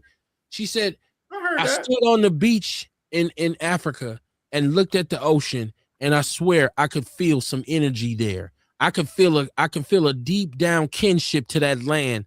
And I know that somewhere in my soul, there's a piece of this country. And I said, I believe that. I do. But it's so far gone and it's so far minimized, and a bunch of new things had to come in and replace it. And America is what done it. Like I said, if you want to call me you're colonized, America colonized, you Negroes in America. I'd say, yeah, I'm a product of America. If I go to any country on this planet and start talking, they're going to say he's American. I want to give some context to what you just said. If you are standing, Negro Whisperer, Real OG, if we are standing on water, according to science, water creates energy. And if it's a lot of water, I said feel the energy. I didn't say nothing about the water. I said standing on the soil. There's people who say as soon as I got off the plane, it felt different. I'm be real with you. I completely believe that. But when I said to people, these ignorant motherfuckers talking about going back to Africa, I'm talking about because you don't feel like you had anything, your family had anything to do with America. You do too, and so do your family. We all do. If you want to go to Africa, that's cool. I understand. I want to go to Africa one day. It's a beautiful place. I have friends that have been there. Oh, I'm just saying though. I'm an American. Go ahead, Kamar. I wouldn't call them ignorant motherfuckers because they want to move to Africa. You know what I mean? No. I'm talking about far as you feel like because some white person told you to go back to Africa and you like, oh, I should go back because I'm really not an American anyway. You are an American. Peace. Well, I hope they ain't going because a white person told them to go back. You do have people that take that shit. Most black people who I know want to go back to Africa because they feel like they want to check on their roots. Like that's the blackest thing they know of. You know what I'm saying? That's cool. Some people have legitimate reasons for wanting to go there. You know what I mean? They might just want to get away from this bullshit. You know what I'm saying? I want to buy some land in Africa. And no bullshit. They may know somewhere over there where it is better than here. You know, like we said, it's a bunch of countries over there. It ain't just one country. No, I got friends that have been there and they said they'll never come back. Then when I got some friends who went over there and said they couldn't wait to get back. I mean, it's just different. That's what I'm saying. Hold on. Just to be fair, there's black people who say, I want to go to Italy. And they'll tell you Italy changed, my perspective changed when I got to Italy. My daughter went to England. She said, Dad, it gave me a whole new understanding. It felt different. When I was there, it was different. I could feel a change. Wherever you go on Earth, you're going to feel a difference. Because, see, the Earth is electric. We electric. You know what I mean? You got magnetic pulls. There's different magnetic pulls that you got around the Earth on different parts of the globe. You know what I mean? So you can actually feel different. They say when you travel abroad like that, it open up your consciousness. And I feel like that's how. I can feel that. I can feel that because when I be traveling and going down south, like when I was in Charleston, South Carolina, and just walking, because I went to the old slave mart where slaves were actually being auctioned off. And then that block right there is old as they still got fucking bricks, like not brick, but cobblestone. Like you would tear your whole car driving down that motherfucker. And when you walking through there and you seeing all them homes that was built in the 17s and the 18s, and I don't know if y'all seen my lives, but I got mad because I'm like, I felt like how the black people used to walk down the street and the white people wouldn't even acknowledge them. That's the same thing that they do today. Did not one white person say, hi, how y'all doing? I'm talking about that. That's why you know how I feel about them motherfuckers. I hate they motherfucking guts. I do. You know what I'm saying? Anytime I go to the South, especially Mississippi, and then I drove through there, I'm coming through there at nighttime, and you know, it's some lights on the highway, but I'm envisioning how slaves had to run away, and it's at nighttime, and they can't see, you know what I'm saying? Because them woods is dark at night. That shit ain't like you see on TV where they be having motherfuckers run through the woods and that camera out there. Because when we was coming through North Carolina, coming back from Fayetteville, then we coming through the back roads of North Carolina, so I'm talking about dark. And then when I went to Montgomery, Alabama was that was the Confederate, the home of the Confederate, and the first White House was there with Jefferson Davis. And I was just feeling that, and all through Montgomery, Alabama, they got nothing but monuments to Confederate soldiers. Something they stood for their glory, and they stood for this, and you feel that shit, and it just does something to you. So I can imagine somebody going to Africa, especially what they said, the castle with Ghana, where you seen that was the last time you was gonna see that ocean, or they took your funky ass and put you on that motherfucking slave ship and brought you over here, and you lost everything. Let me catch the chat room. Mama Yeah, Jenkins. and now here we are arguing about where we come from. Well, I'm still African American. Everything from us. Let me catch the chat room, y'all. Mama Jenkins says Hillside will be a historical spot in the next 2 years. Just drive down there and look around. The new museum is up and coming, and those high price apartments, they will bulldoze Hillside and use it for parking space. They got to destroy the rats and roaches. That's very, very poignant. That's a good. Yes, the poor will suffer under gentrification. Right. Mark Ross, how you doing, my brother? He said, "Hey, brethren, how you doing?" Walter Lanier, my brother, how you doing? How you doing, Pastor? How you doing? Mama Jenkins said you will learn today. Vegas. This is Vegas live 24/7. He said, or she said, FBA has turned into a hustle. Well, if you allow it to hustle you, it ain't turned into no hustle for me because you can't sell me nothing that says FBA. I wouldn't buy a t-shirt from somebody that says FBA. I wouldn't buy a bumper sticker. I wouldn't join a club. I wouldn't pay a fee. The most I might do is go to hear someone speak. But it can't. The only time something becomes a hustle is when you allow it to hustle you.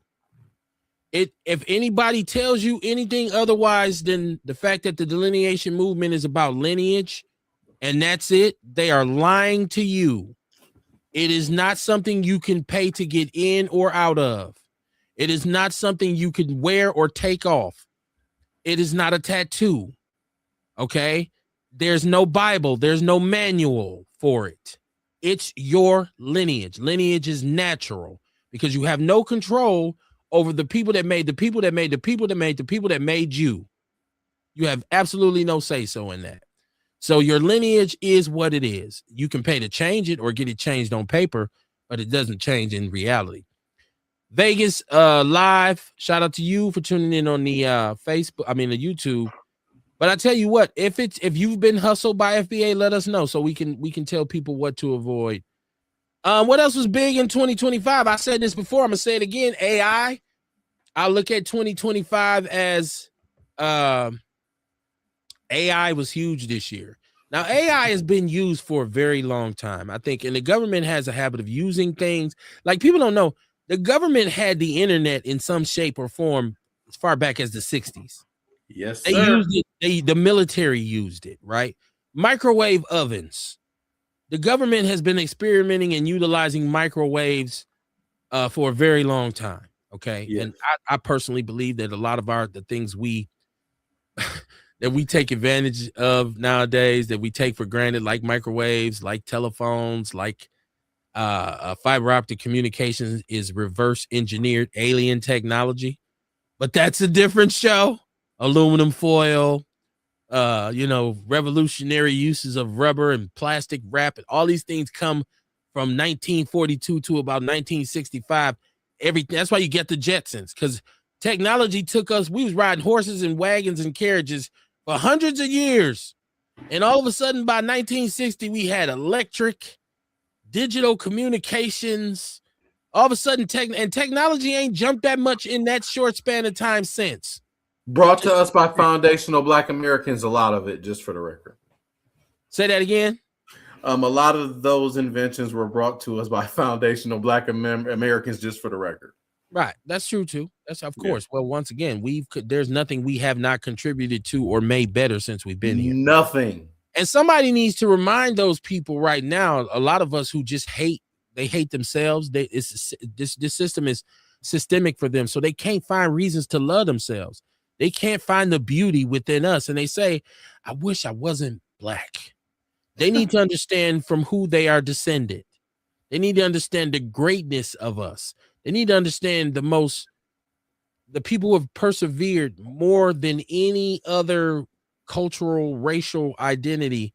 You can say Jewish people, no, because more people were killed on the Middle Passage than killed in the Holocaust. Okay, so, and if you add up all the people who were killed during slavery and the Jim Crow era, we trumped them, and we're still here. We're still thriving. We're still alive and kicking. And so you have a lot to love within yourself if you're a foundational Black American. It should really tell you something. Not being funny, the fact that we are the only group of people that people try to strip everything we've accomplished, make us feel like shit, promote the negative parts of our culture, and promote and assimilate with everybody else's shit. We're the only group that they do that to, because if you said that shit right there about, more people died in the Middle Passage, which is a fact. Do you know how many fucking people would be mad at what you just said? I'm pretty sure they're mad. You can't fight the truth. It is what it is. Exactly. So that's my point. They always try to do that shit to us, bro. All the time. People, in the words of Tupac, you should be proud to be Black. And let's make this clear. When I say the Middle Passage, that is the journey from Africa to America. You ain't even got here yet. Goddamn. You ain't even got here yet. This is the trip from Africa to America. Okay. Get me started. And that is the American slave trade. Now, I know people say slaves before then. These were slaves who were intended on being brought to America. The Irish were slaves, goddamn it. Did they have a Middle Passage? I hate when I hear white folks say that. White folks don't understand that shit, though. You know what I'm saying? Like, man, that shit crazy, man. And they were white people weren't the only slaves. How dare you? Right. Man, they do. Sharita Shaw says the lineage have no leaders. I think there's a lot of leaders in our lineage. I think we we still have. Look at Minister Farrakhan. Look at Martin Luther King. Look at Marcus Garvey. Khalil Muhammad. He's still alive? Right. Well, we can go all the way back, though. Frederick Douglass and Booker T. Washington. I don't know. Malcolm X. Well, there's leaders all throughout our existence. Even somebody said Nat Turner. Exactly. Like, there's a lot of unspoken heroes that ain't recorded in the history books who led communities and helped people kind of try to get over the hump. Medgar Evers. I think our current situation has produced a kind of scenario where we don't really have the leadership that we need. That's fair. I think lineage we come from a long line of leaders. Long line. Mama Jenkins said, "What about that whole house and the manager is out, but the Black men are in jail, and the whole house is still open." Which whole house we talking about? She said that the manager is out, but the whole house is still in. Shabaka, it's been a while. How you doing, my brother? How you doing? Been a while, man. I see you still doing your thing. Thank you for tuning in. He said, I can give a fuck about so-called white slaves. Mama Jenkins is echoing my sentiment. She said, Shabaka, you're back, right? It's been a while. So I was talking about AI. And so AI has been in use for a very long time, but I think the movement we saw this year, because now we've become aware, because at first they was fooling the shit out of me, but I see certain shit on the internet now and I'm like, that's AI. But it can also be confusing, because now when something is real, somebody can say that's AI. But I think the revolutionary nature of how it's being kind of released a little bit at a time, I think that 2025 you look back at this year and say that was the first year it really became prominent where they start talking about let's have an artificial intelligence music genre. Let's watch Hulk, because they'll take a movie now and I'll see this with comic book characters. They'll take the Hulk and Wolverine and put together a whole live action movie, and it's AI. Nothing's safe from AI. I think 2025 is definitely a year when AI became more prominent. And I think when we look back, we'll say that's when that shit really started to pop. Shout out to Ken Black. We just had him on. He had the dope ass song about Fuck Barada, which is AI, but it's dope as shit. You can't take nothing from it. But it still had an element of him being the creator of it. I don't know what's going to happen when machines are controlling the creativity of it. That's the only problem. I say when you take the humans out of shit, that's when it gets bad. I think that's my problem with music. I think music flows from the soul, and when you start having machines do it, it becomes kind of. It's gonna be robotic, and I can tell right now when I hear AI shit, I can tell the difference a lot of times, but then it's very hard when they remake the older songs. And I'm not talking about the ones from new songs and they turn into older songs. I'm talking about when you have an AI generated song that sounds like there's a dude on the internet who sounds just like Marvin Gaye, and not the dude on Death Row Record. I'm not talking about October London. I'm literally talking about a motherfucker. I'll send the playlist to y'all. Yeah, no, I've seen it. I've seen all of it. It's wild, dog. I'm like, damn, that sound obviously is Marvin Gaye, but it's like, damn, but it's not Marvin Gaye. It's I got victimized because I seen a Fidel Castro clip talking about Americans were black, and I jumped on it. And then I realized you just got. I had put it up on the People's News Network. I had to take it down. Like, boy, don't you ever fall for that shit again. You almost shared that shit on the People's News Network. I did. I actually shared it, but I'm like, well, I need to. Maybe that's one of Fidel Castro's talking points, but I never seen a straight clear film of him sitting down. And this was him basically sitting down being interviewed, talking about how they lied to black people about who the indigenous Americans were. This is Mama Jenkins talking about the sex trafficking in the club in Franklin. Okay, that's going on the border. Oh shit! Is it still open? I know the brothers was in the paper. They show went down. Yep, they was in there getting it in. Wow. I had a couple friends that worked there. Yeesh. I had a friend one time who kept telling me, Kev, we gotta go. No, it wasn't on the border. It was the airport lounge. Said, Kev, we gotta go. And he took me to the airport lounge. It was the most disappointing thing I've ever seen in my life. When you talk about bleach blonde, fake breasts, like it was like, how is your thong sagging? I won't know parts of it. I've never seen so many loose thongs in my life. I was like, let's go. If you ever went to the Cheetah Club or something on the north side, or you had ever been to a strip club down south, you would never frequent them strip clubs on the south side of Milwaukee. Well, as much as they used to shit on the Cheetah Club, I'd go there. Stargazers over the airport lounge. So exactly. I've never been to On the Border, but I've seen the sign when I'm traveling. They did know. I had two friends that I was friends with that worked there. One chick was black, the other one was white, and both of them were very attractive. So they had some, and I picked them up a couple times. When they first opened, they was strict as a motherfucker. You know what I mean? And I don't know, ain't no telling what happened. You know what I mean? The change of ownership or whatever. You know what I mean? That's exactly what happened. I live like 5 minutes away from here. And you know what I mean? And the shit just went awry. I'm pretty sure that some of these girls who really cross country with it, that's like a spot, like a destination, like you hit that, and there's different destinations. They have a route that they, they bring porn stars in on the border. At least they used to when I was younger. Well, sex trafficking is there, and the brother's been arrested. Like Mama Jenkins said, why is it still open? Fucking stupidity, bro. White ice is colder. Erica Hunt, she said, what to do, Outlaws? Erica, how you doing? Shabaka said, he trying to stay above ground. All of us, Shabaka, all of us. He said, let me know when you're taking calls. He's speaking to Kamar. This is Mama Jenkins saying, On the Border Gentlemen's Club, yes, it is open. Well, I'm just guessing that they are generating a lot of money, so some palms might be greased. It might be hard to shut something down that's been bringing in big money, millions in taxes. Right? So millions. Yeah, it's not going nowhere. I got a question for you though. Name this what all of these things have in common. Ironing board, folding chair, street sweeper, doorknob, super soaker. All invented by black phone, people. All invented by foundational black people. Americans. I know. Yeah. Not a whole lot that ain't been touched by us in this country. No Diddy. Damn near nothing. What else was big this year? Epstein. The Epstein files.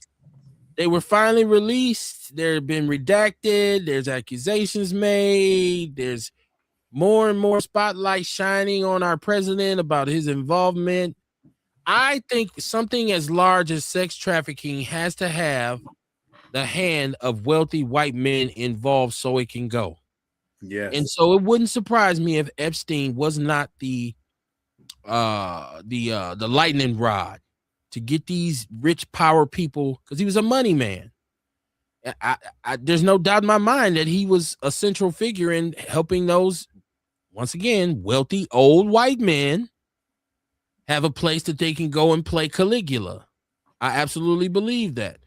If you think that rich people don't indulge in debauchery, I shouldn't even say rich. I should say wealthy. He said debauchery. I mean, because that is their favorite thing to do. Like, it's you. No, first of all, who says no to you if you're a billionaire? No who one says no to you. Only another billionaire. And sometimes you can come and take his company in a corporate takeover. Rich people, wealthy people have no rules. They own judges. They own lawyers. They own court systems. You know, they own agencies that make sure a lot of money moves through the right channels. So they pretty much can do what they want to do. So if you got a sick old man who says, man, I sure do miss when I was 17 or 16 and I had a 16-year-old girlfriend, I'd like to have a 16-year-old now. There's no doubt in my mind that he knows how to get a 16-year-old that can be at his service. You know what I'm saying? I'd like to purchase a teenager tonight. Right. I mean, some people will willingly say, I'm going. Yeah, you ain't got to force me. How much you gonna give me? Shit. Look at all these men who was ejaculating on Cassie and allowing Puffy. Like, that would have been the first and the last time I went over there.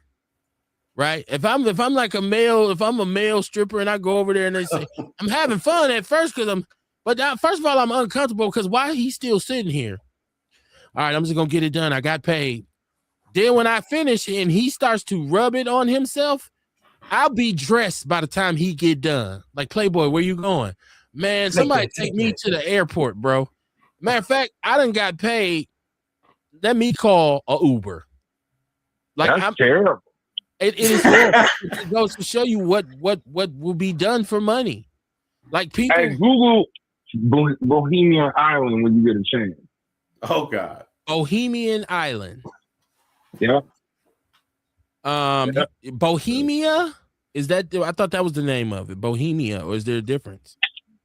Bohemia, whichever one. But just Google it. Okay. It's in California. Queen did an album called Bohemian Rhapsody. That's kind of where it came from, but yes. Well, nothing beats the Greeks. Nothing beats Caligula. Nothing beats these people and their level of perversion. Like, I'm trying to tell you, look up some of the stuff that they were doing on those islands and allowed to do. Young, old, and whatever. That's insane. And all along perverted white people. Yeah, I mean, you know, it comes in there. Shabaka said, what do you think about all this shit about Tyler Perry? I think that Tyler Perry, who is very wealthy, who is a billionaire, I think the fact that he's not able to quiet these things it's true. Shows me that a lot of it's false. Because if he really did this, you would have had a check written to you the next day that would have ensured your silence. Shit, yeah, he's not even really giving a shit at this point. Cassie. She had a check written to her, and she still. Yeah, but Cassie had the feds behind her. The feds ain't on Tyler yet, because Cassie got her money. Right. She took the payout because I don't think she even knew like that the feds was gonna come, or then maybe she did. Maybe they told her, "Well, give us a year," and she said, "I better jump quick before they jump on me," because if she doesn't take that money, she is a witness, which she ended up being anyways. An accomplice, possibly. She would have done right, accomplice, possibly. But she would have gave up all this information and got no bread. So you got that 15 million. I was watching the Dave Chappelle, and he said that he got convicted of the Mann Act. And they said that's just going over state lines, getting some pussy and bringing it back. Was transporting a woman across state lines for the purpose of prostitution. Yeah, shit. Which he did, technically. I damn near would have been in prison for that. There's a lot of us who would a lot of be motherfuckers being in prison for that shit, bro. Yeah. Shabaka said the dump belongs in jail. Mama Jenkins said the manager was in court today with no comments. She said Beyonce is a billionaire. Her and Jay-Z, richest music couple in the country. Congratulations. Good luck putting them motherfuckers in jail. Yeah, well, you that's never with know. Assets though. They don't have that type of money. Right. It's what you're worth. They don't have Elon Musk. He could be like, bring me a bill right now. Yeah, Elon Musk is nasty rich, nasty wealthy. This is Shabaki said this is hashtag resurrection of the mental dead. What else was big in 2025, y'all? Let me see. Of course, we know the election of Trump. Well, we just talked about Trump. But I think the two-party system this year, since we're going to talk about, if we're going to mention Trump, I think 2025 is a year where a lot of people started to reject the two-party system. I know it's always been controversial, but I think the fact that we can point to the uptick in black Trump voters. I think we got to examine the non-voting black people. I think a lot of people, a great majority of people, are disillusioned with this system, and they feel like it's always about the lesser of two evils. And I feel like they don't understand. Yeah, and like civics is a lost art to a lot of people because they pretty much given up on the system and said these people are going to do what they want to do, and the only thing I can do is hold on. The only thing I can do is just try and maintain. Like I have no control over anything else. So I think 2025 has been a year where you see a lot of people just saying, I'm tapping out. You know what I'm saying? That's crazy how quick time be going by. We was just in 2024. We was upset because dude won the motherfuckers. We watched the elections that night. Remember, I kept texting you and you like, it ain't looking good. And now we going through a whole, man, this shit be scary sometimes. How quick time be going. So we going into 2026 now. Ain't this about a bit? He's thinking about stepping down though. You talking about going fast? It seems like I was just graduating from King. I'm 50. Yeah, I'll be 50 in 2027. Shit. I seem like I was just sitting on the porch in front of the house, like, man, I wonder what North Dakota finna be like. I'm trying to get up out these streets. Hold on, man. I'm confused by both of you. How are you shocked that Trump won again just because his pandemic response was horrible? Or was it the fact that he had a pretty good economy and fucked it up? Who said they were shocked? No. I'm just going on with my comedy routine here. No. I was shocked because I didn't think.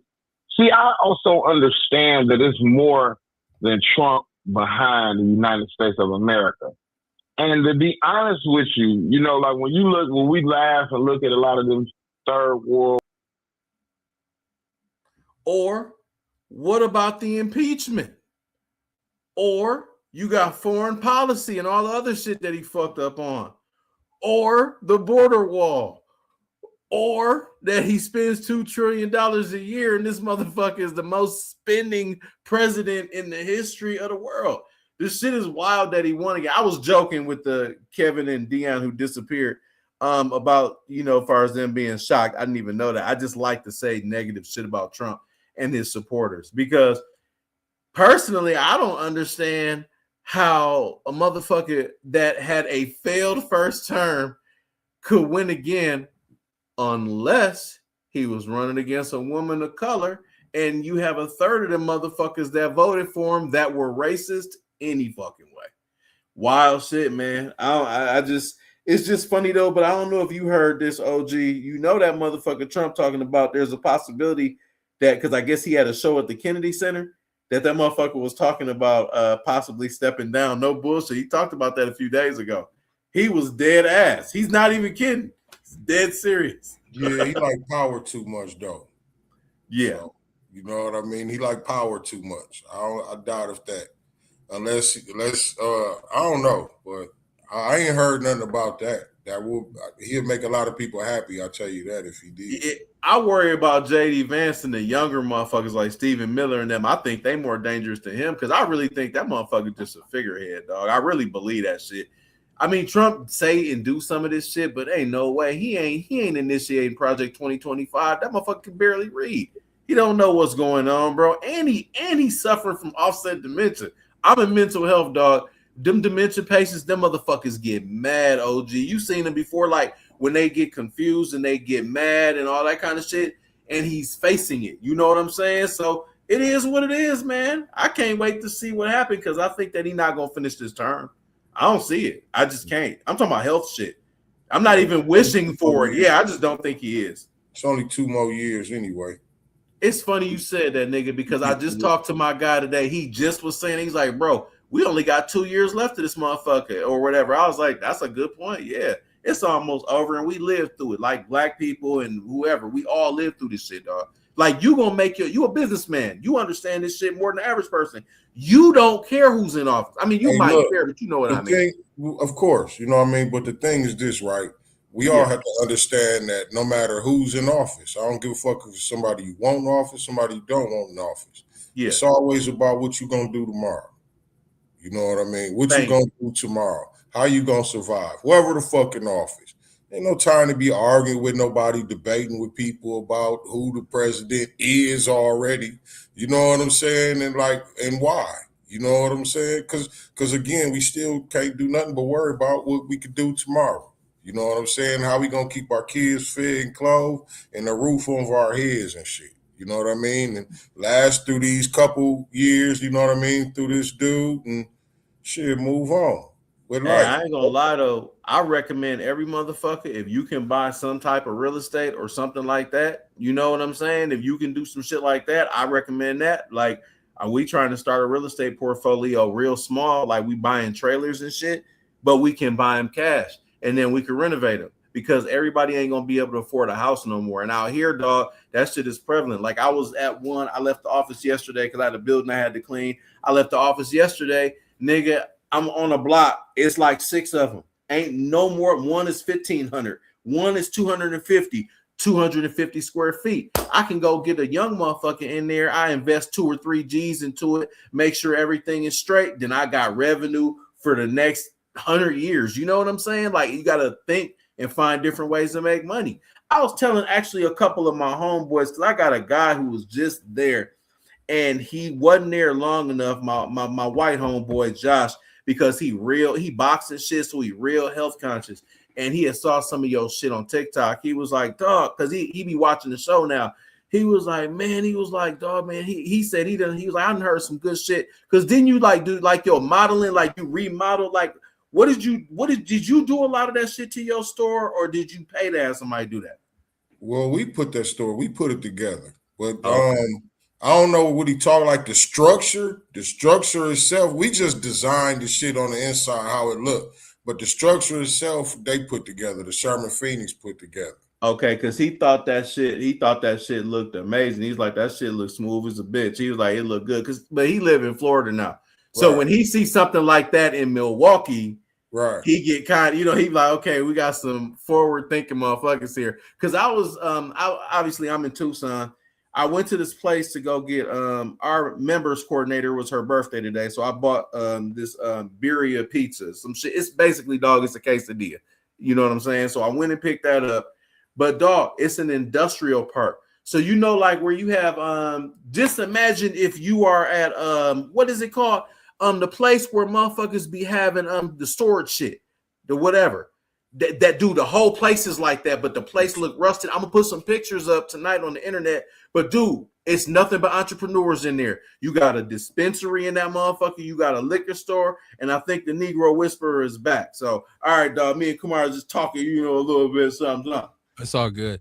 I was testing my audio to some button. I zigged when I should have zagged, but it's all good. Shout out to y'all for holding it down. That's why it's good to have people who are with you. So Absolutely. Yeah, but I mean, Y'all don't have to end your conversation just because I'm back. It's like, okay, Kev back. I can stop now. Okay, I got Don't one look more at it thing like to tell. that. No, one thing I gotta tell Kumar though. So, dog, they had all of these different businesses in there, bro, and it's only a block, and you had like 25 businesses in there. That was we talked about a couple weeks. Remember, we was talking about the motherfuckers that come from New York, like the Africans and shit. You know how they be bringing shit and they be selling it. That's huge because it's a big mountain there. It's called Tumamoc. You went down, they was there for a week. They was selling necklaces, they was selling all of this shit. Then you can go get your authentic Mexican food. You go up the street, you can get authentic Nigerian food. Huh? Sound like 7 Mile Fair.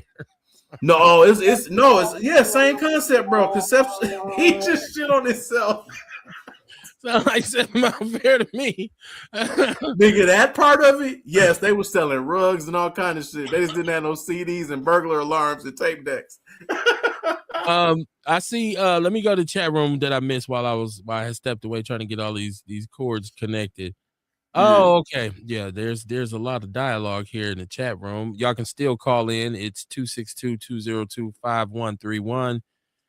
We were talking about what's good for what was big in 2025. Erica Hunt said the uprise of strong Black female leaders outside of Jasmine Crockett. Can you name some, Erica? I mean, that's not a diss. Can you name some? Mama Jenkins, I was talking about being 50. She said, try 75. I pray to God I make it to 75.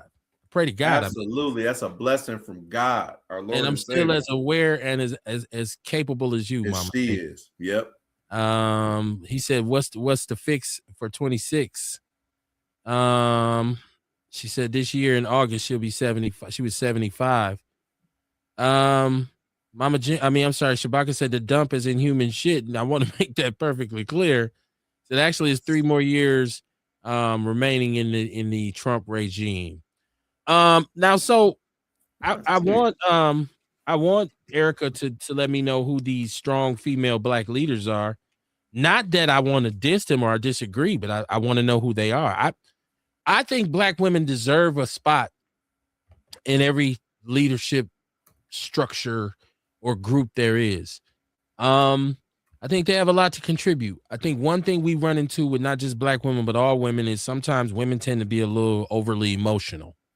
And I think people are concerned about that when it comes to electing female leaders. And that's why a lot of men didn't want Kamala Harris to be the president, because they feel like women are way too emotional and not as logic based as men are. I think that's the stereotype, though.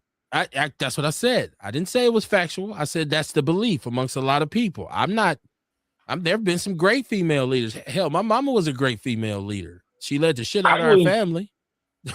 I got a buddy that said that the first Prime Minister of Israel.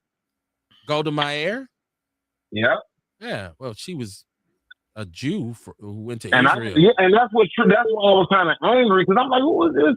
I've never been there before. I had a hard time because there's 2 of them. You got upper and lower. You got a high school and what's the name? My kids both went to Golda Meir. They both. Hey, I got two. Who the fuck this person is? And I was listening up and shit. I said, hey, why would a state of Wisconsin, the city of Milwaukee, and the state of Wisconsin have a fucking school named after Prime Minister of Israel? What did she do for Wisconsin to get her a school named after her? She taught at the school, first of all. She had taught it, and it wasn't named. It was named after her later, because I can't explain the whole selection process and how she transcended to becoming the Prime Minister of Israel. I don't know that, but I know she did teach at that school, and she's from Milwaukee.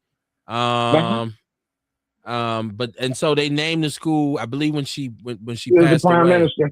They named her the prime minister. I mean, they named the school after her. Hey, I would think that you have to be born and raised in Israel to be the prime minister. Well, how can you be born and raised there when it didn't exist before 1940? What? I mean, there's 1947, I believe. Okay, so yeah, it's pretty hard to hire, bring somebody in who's born and raised there when they made it up. I mean, it's. You know what I'm saying? Like they didn't, at that point, it really was nobody who was born there because it didn't exist. Yeah, I don't stand with Israel either. You know what's funny about something you said about motherfuckers that didn't want to vote for Vice President Harris? I got multiple friends from my fight gym. They all was under the same thing. One dude said it and they all agreed. My one guy, he looked square at me in the face and said, dog, a bitch don't run my household. Why would I vote for one to run the country? I'll vote for Trump over that bitch any day of the week. That's exactly how he said it. I was like, bro. He must be a fighter who been hit upside his head a bunch of times. Nigga, yes. He done got hit so much. I said that too. I'm like, bro, you sound dumb as fuck. You come from a single black mother. You're telling me that she's not fit? He said, dog, don't no bitch run my household. That's exactly, and he kept saying it just like that. I said, man, we good. I ain't talked to dude in a minute. Yeah, we good. Now, I do got a caller. Shabaka's on the line. I haven't heard from Shabaka in a minute. What's popping, Shabaka? Hey, what's going on? Greetings from Sin City, y'all. The dump as in human shit deserves to go right straight to fucking jail. I was up in the Bay Area recently, man, and I had a perfect view of Alcatraz Island, and I tried to take a picture of it and said, man, they need to put his ass off in there, man. It's the way it is with all the rats, mold, all that. You see what I mean? Because how in the hell, man, this dude is going to be convicted, man. What is it, man? 36 damn felonies, and you still become the president, man. 34. You know what I mean? And then, of course, you got these racist white supremacists out here doing that thing that I've been arguing with on Facebook and all that. And I quit arguing with a man for my health, you know? And then Sin City, man, is still what it is, you know what I mean? And what it is, black families, that we got to control our own politics, economics, and our own family structure, okay? Because the one thing that they did from that plantation system, man, all the way up to now, like this one brother was talking about, man, these are adoptive agencies. It's splitting up the black family unit, man, just like it's on the plantation system. The reason why that they are in fear of black men is because they cannot be us. This is why they want us killing each other over bullshit. This is why they try to keep us incarcerated.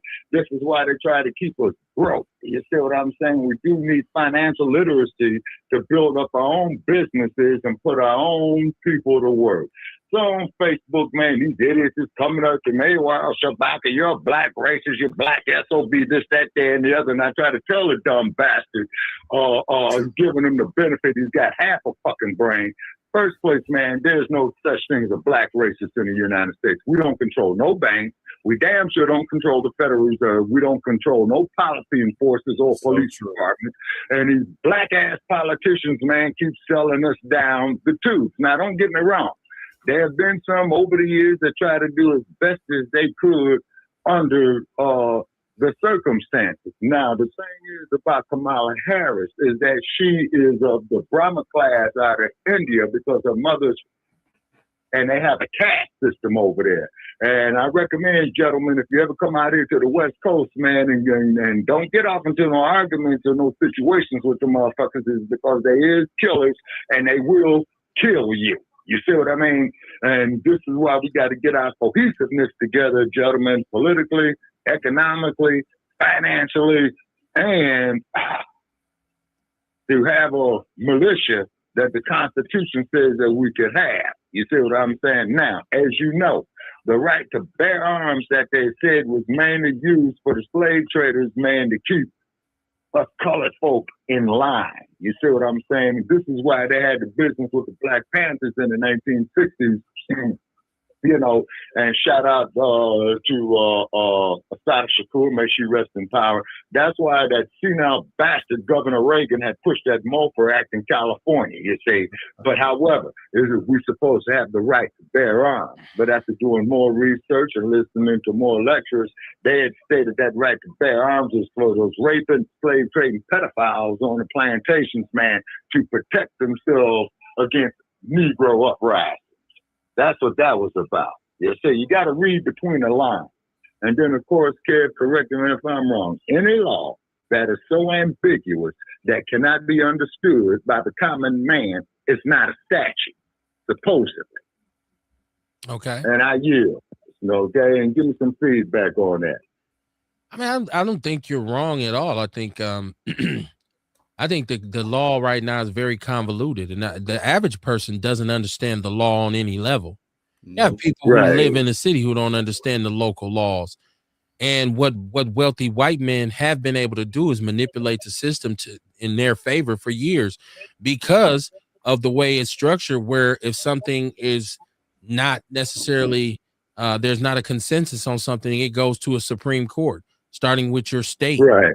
And then you go to the Supreme Court. And when you get to legal proceedings on that level, you're talking about being able to afford the right kind of representation. And more often than not, we're not able, the average person is not able to afford to fight anything on that level. It's akin to why right now we wouldn't be able to, as individuals, to say, with all the injustices and the mismanagement of funding public taxpayer money, and I can't unilaterally go and sue the city, because the city has a legal team and they would shut me down before I got started. So, absolutely, man. So when it comes to money, state level and federal level. So when it comes to money, even with our government, money is it plays an integral role, because first of all, it costs so much to run a campaign, even on the month, just to run for common council here, to be an alderman. It costs more money than the average person has to run a campaign. Now, you can be a just individual with nothing but love and good intentions in your heart, but somebody who has a lot more money, we talk about political contributions, they're going to be able to canvass and attract voters and bring voters in at a higher number than you. That's why it's so hard to run as an independent, because somebody who has a war chest that has 2 million, like a lot of people don't even understand, to do a mass mailing as a candidate costs thousands and thousands of dollars, right? And like, to get enough volunteers to get together and go out and do door to door and do neighborhoods. We've watched on Outlaw Radio now, since we've been on so long, we've watched several political cycles play out, and we always would have the challengers, not the incumbents. And we sat here with them and watched them talk about the struggle, just to make people aware of their candidacy, because it takes money to do it. And so, you meet a lot of people when it comes to us. I'm going to be honest with you. I can go in a barbershop with a clipboard and say, hey, I'm running for alderman. I'm running on better schools, safer neighborhoods, and economic empowerment. And the whole shop will go up. Yes, we love that, brother. Yeah, we got you. They'll sign that clipboard. They will not vote for you. They're not going to go to the polls. I'm sorry. Listen, when I was with the Panthers, we tried to do several different recalls. We tried to do something on the mayor. We tried to do it on Sheriff Clark. And we would meet people that Sheriff Clark. They would get so excited. They would say, yeah, Panthers, we love y'all. We going to do this. We going to do this. And they would sign the clipboard. Who knows what name some of these people were putting down, because we didn't ask for ID. So when you take it to present it, they mark off half the names. This is not a real name. That's not real. Whatever. And you can be retroactively charged as a candidate. If you're one of your enemies says, let's go and check the names. They got him on the ballot. So once again, money rules the world. The dollar, it makes the world go round. And there's no more leaders who are going to be able to get elected on a grassroots level, unless they're a grassroots leader who gets rescued, like my brother DC did, by Chris Abley, who is a white multi-millionaire who decided, I'm going to give him $700,000 to run for county executive, which gives him basically influence on what happens in Milwaukee County, not the city of Milwaukee, Milwaukee County, which is a very large footprint. Like Los Angeles, right? City and county. So white men play games. They play people games. They play money games like that. See, we play some little minor games. They play human chess. You're gonna take this population and shift it. You look at how they redistrict your ass and change your district. If you get a little too mouthy, ask Jasmine Crockett. Oh yeah. Ask Michael McGee Sr. That's that gerrymandering shit. Ask Michael McGee Sr., who was the commander here, Commander Michael McGee Sr., who was probably the most effective black leader, the most outspoken, most reputable black leader we've had here outside of Father Grappi. Ever. Father Okay. Grappy his credit. This white man showed courage in the line of duty and courage under fire, and he did a lot for us in terms of how we were able to move the needle in the late 60s. But Yes, after he that, did. Commander McGee was shutting shit down. You know what they did? They Three-way. redistricted, right? Gerrymandered him out of influence. Yeah, and then us, I'm talking about us foundational Black Americans in the city said, okay, well, I'm going to be a county supervisor. We didn't get up off our rumps, as my mama called it, and make sure he had enough votes to get in, to get elected. So it's very hard when you want to do a political campaign based on what we need. But here's the trick. Stop complaining and start playing the game. Where's our Black lobbyists? Where's our Black special interest groups? If there's more Black millionaires and billionaires right now than there's ever been, there should be Black special interest groups in Madison. There should be Black sir. lobbyists You would think in Hollywood, Madison. Yes, sir. And you would think out here in the Wild Wild West in Hollywood, Kevin, but the sad part about it is, man, you got too many of these motherfucking sellouts out here. Now, what do I mean about that? Like, they just named Beyonce a billionaire, like Rihanna. Okay, when you achieve billionaire status, you're in a position She's a to tether, do some though. moving and section. She's a tether. She's not a foundational Black American.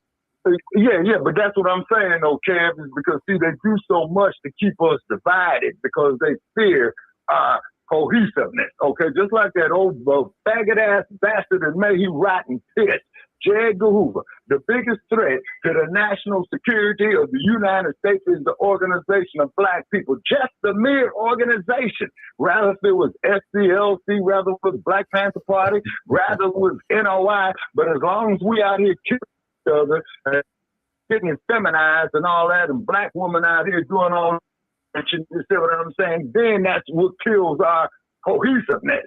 You see what I'm saying now? Shabaka, sir, what do you say to right now, the information in which people say J. Edgar Hoover was actually a Black man who was passing for white? I've heard that. And they also say the same thing about Dwight Eisenhower, too, who was the president. You say, but you remember me telling you a while back, man, look at that flick called The Imitation of Life, man, in 1959. And if that movie don't make you feel ain't human, you see. So what they did, Kev, is that this Hollywood imagery, man, they want to put so much hatred on us to get us to hate ourselves, okay? Okay, like I argue with a sociology professor, and he's gonna say, well, Booker T and Freddie D, he can natural union, a white father and a Black mother. So you're talking about bed winching, man. You're talking about institutionalized rape, man. I was asked to leave the cast. Why? Because they couldn't stand the truth. And I'll be goddamn, man, if I'm gonna sit up here and bite my tongue, man, going into my twilight years, is because what I'm trying to do, brother, is leave behind what I've lived through for the generations after me. Take what is useful, leave what is useless. You see what I'm saying? Because with this AI technology and shit, man, you don't know what the fuck is going on over here. You say they're telling us anything. And then on top of that, sir. Let me get to the chat room because it's piling up on me. And I hate when we get behind. Now let me get to this chat room. This is Carrie Walker Jones. She said some men are bigger bitches than any woman could be. Look at that orange emotional clown running the country now. Every move he makes is based on his emotions. She says, if a grown man, okay, let's go. If a grown man feels the need to refer to the female running his house as a bitch, he may just be mad because his mans ain't in there. Oh shit, homo vibes. I've been said that he a beta male. Let me finish the chat. Erica Hunt says, let's leave lazy voting in 2025. I absolutely agree. Get up off your ass, put down the bullet, and pick up the ballot. Mama Jenkins says another thing that happened in 2025. The only Black radio station in Milwaukee was sold. So happy and grateful that the Outlaw podcast will be available for us to voice our opinions. Absolutely, for sure, Mama Jenkins. A lot of people don't know WNOV has been sold. It has been Black owned since its establishment in, I believe, 1972, somewhere around there. Been a staple in our community for years and years and years. They are sold to a company out of Madison, and I believe this company is white owned. I think their intention is to continue black programming in some shape, form, or fashion. Democrats, though. I have reached out to Biko, the brother Biko, Dr. Biko, who is supposed to be operations manager. I did reach out to him to inquire about an opportunity to speak with him, because I think it would behoove them to bring real Gen X socio-political conversation to their airwaves. I think it would behoove them to get behind the generation of black people who are foundational black people who are now stepping to the forefront to play their role, which is us, because most of us now are 45 to 65 years old. It's time for us to make the pivotal decisions for the next 10, 15 years until we can get to our twilight years. The revolution is always inherited into the young, to quote HP, because like I said, I'm an old bastard, man. I'm on my... Hold on, Shabaka. Yeah. What I'm saying is, for a long time, because we just got done talking about people who aren't voting, our people who aren't voting, it's time for those people who can relate to, it's for us who can relate to us to get on the airwaves and say, we need a new day. We need a new agenda. Okay. And this agenda is going to be different from the one prior to us. We should be able to take advantage of the fact that, and I'm going to be real honest here, if you are a foundational black American, the first free, quote unquote, black people in this country were born in the 70s. Now, I'm saying that, and I'm not, because a lot of people say, well, Kev, y'all still ain't free. But I'm saying I was born in 1975, and there was no lynchings. It wasn't legal anymore. It wasn't legal to sick the fire dogs on us. It wasn't legal to spray us with fire hoses. I wasn't called a nigger and told I had to walk in the gutter. I got to go to integrated schools. I lived in an integrated city. Now, was there still racist infrastructure there? Absolutely. But I'm saying another thing that happened in the 1970s is the country could no longer deny their addiction to black culture, the Afro music, our art, our television shows. That's so true. The so-called black exploitation. Why do you think they brought down Soul Train? The so-called black exploitation movie saved Hollywood, which was a dying city. So the 70s is when all this explosion of, hey, black people are here. What did they do, though? You go into the 80s and you get the crack epidemic. So I'm just saying, us 70s babies, it's time for us to step up to the podium and say, y'all got to stop with not voting. Y'all got to stop with not standing up for your community. You have to stop not taking care of your children, and you got to stop disrespecting your women. They can't all be bitches and hoes, because if you have a baby by her and then all of a sudden she a dirty ass low down bitch, what do that make you for having a baby with her? Right. So let me finish the chat room. Mama Jenkins, I appreciate you. Mama Jenkins says she believes Outlaw Radio will be a tremendous service to the community if they would put us on the air. I believe so. See, you can't be stupid enough to think that I don't understand FCC regulations. I need to make this very clear. I have a bachelor's degree in radio and television.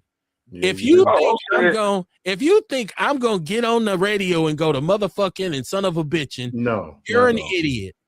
If anything, it will be more clear. You're an idiot. It'll be more clear. It'll be more concise. It will be more facts. It will be more truth than you've ever heard come out of a black microphone. And that's no disrespect to anybody who got a platform. I'm just saying none of y'all can do what I can do with this microphone. So they need to give me a job. I like to work with you. Well, they need to plug me in so I can bring, because I have something to say, okay? And I think it's something that most foundational black Americans in this city want to say without them trying to blackball or ostracize us, because right-wing radio is full of white boys who say what the conservative, racist Republicans and Democrats want to say every day, and they got $1 billion industry off of it. And they all leaving, if you notice, all of them retiring from WISN. This is the perfect time, Kev. They're becoming podcasters. So Mama Jenkins is shouting you out, Shabaka. She said, this is what I'm talking about, Shabaka St. Cor's information for us all. Welcome back. Thank you, Mama Jenkins. She said, yes, she said, yes, white on. I'll be reaching out to Dr. Baker. I think she means Biko also. And A says, shit, remember, black people saved Cadillac. We saved Converse. We saved a lot for these ungrateful bastards. He ain't lying about that though. That's what we sorry say. ass motherfucker. Everything. Excuse my language, Ted. Yeah, we saved Hollywood too. Yeah, that's We what I did just save said. Hollywood. I saw that And the then, other day. and then what they did was once they got back on their feet, they told us these movies are exploiting you guys. And black people said, we don't want to see that no more, even though it's all black people working. So we went back to the theaters to watch their movies again with these great white saviors every summer, the summer blockbuster. Bruce Willis saves the world for the 30th fucking time. Shit like Rocky. Come on. You know what I'm saying? Which was a smear campaign on Ali. You know what I'm saying? And I get tired of arguing with these stupid ass people in these chat rooms about Marciano versus Ali. I want to say this here, Ali would have kicked his ass. Okay, because there ain't no way in hell a man 225 is going to lose to a dude weighing 185. You know what I mean? So I've been going back and forth with all that crap, man. I just delete and block these tricks, man. You know what I'm saying? Keep my blood pressure down. I don't argue with them. I see no need. See, this is like this argument with, you think I'm going to argue with black people who tell me they're not foundational black Americans? I will not argue with you. I will. You know what? Now, Dion is my partner. Dion is an outlaw. Dion is part of our family. So he and I can go, you know, we can have a spirited conversation. Ewok and I have spirited conversations and back and forth on the phone. But I'm not going to get on Facebook and argue with a self-hating Negro who believes that he is not a member of the foundational black American population. See, the thing about it is we're not asking you. We're telling you who we are. You can accept it or not. You don't have to. Keep moving. But I guarantee you this. If this movement, and I wouldn't even say movement, if this understanding ever gets polarized and we establish some legal work, meaning we're going to define who should receive reparations. I don't want you to then turn around and say, well, hold on, I'm foundational black American. No, you ain't. No, you said you weren't. You're African, remember? You're African. This is for Americans. That's what Johnny Cochran was trying to do when he went to MATC and he came to our school. Before he checked out. You're right. I'm going to say there's two issues I want to say, Kevin, then I'm going to let you go, man, because I'm going to get back to the chat room. First place, man, I just want to say more power to Anthony Joshua for knocking out that fake Jake Paul. Oh, I love that.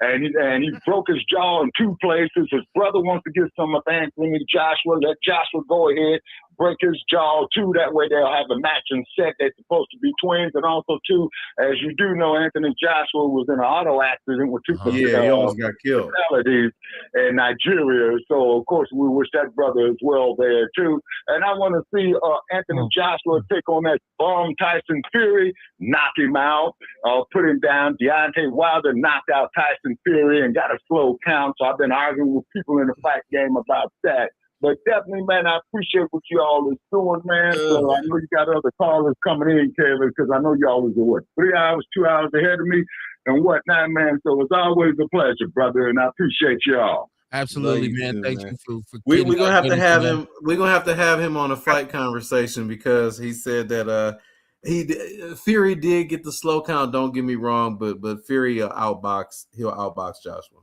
Much as I hate to say, I want to see Joshua knock Fury out, man. See, I want to see the shit too, but I don't know. And Usyk is another animal too. I don't think so. Got to find his chin. Okay, now, here's the irony about Usyk. I like Usyk. You know what I'm saying? Yeah, he good. He good. He technically sound.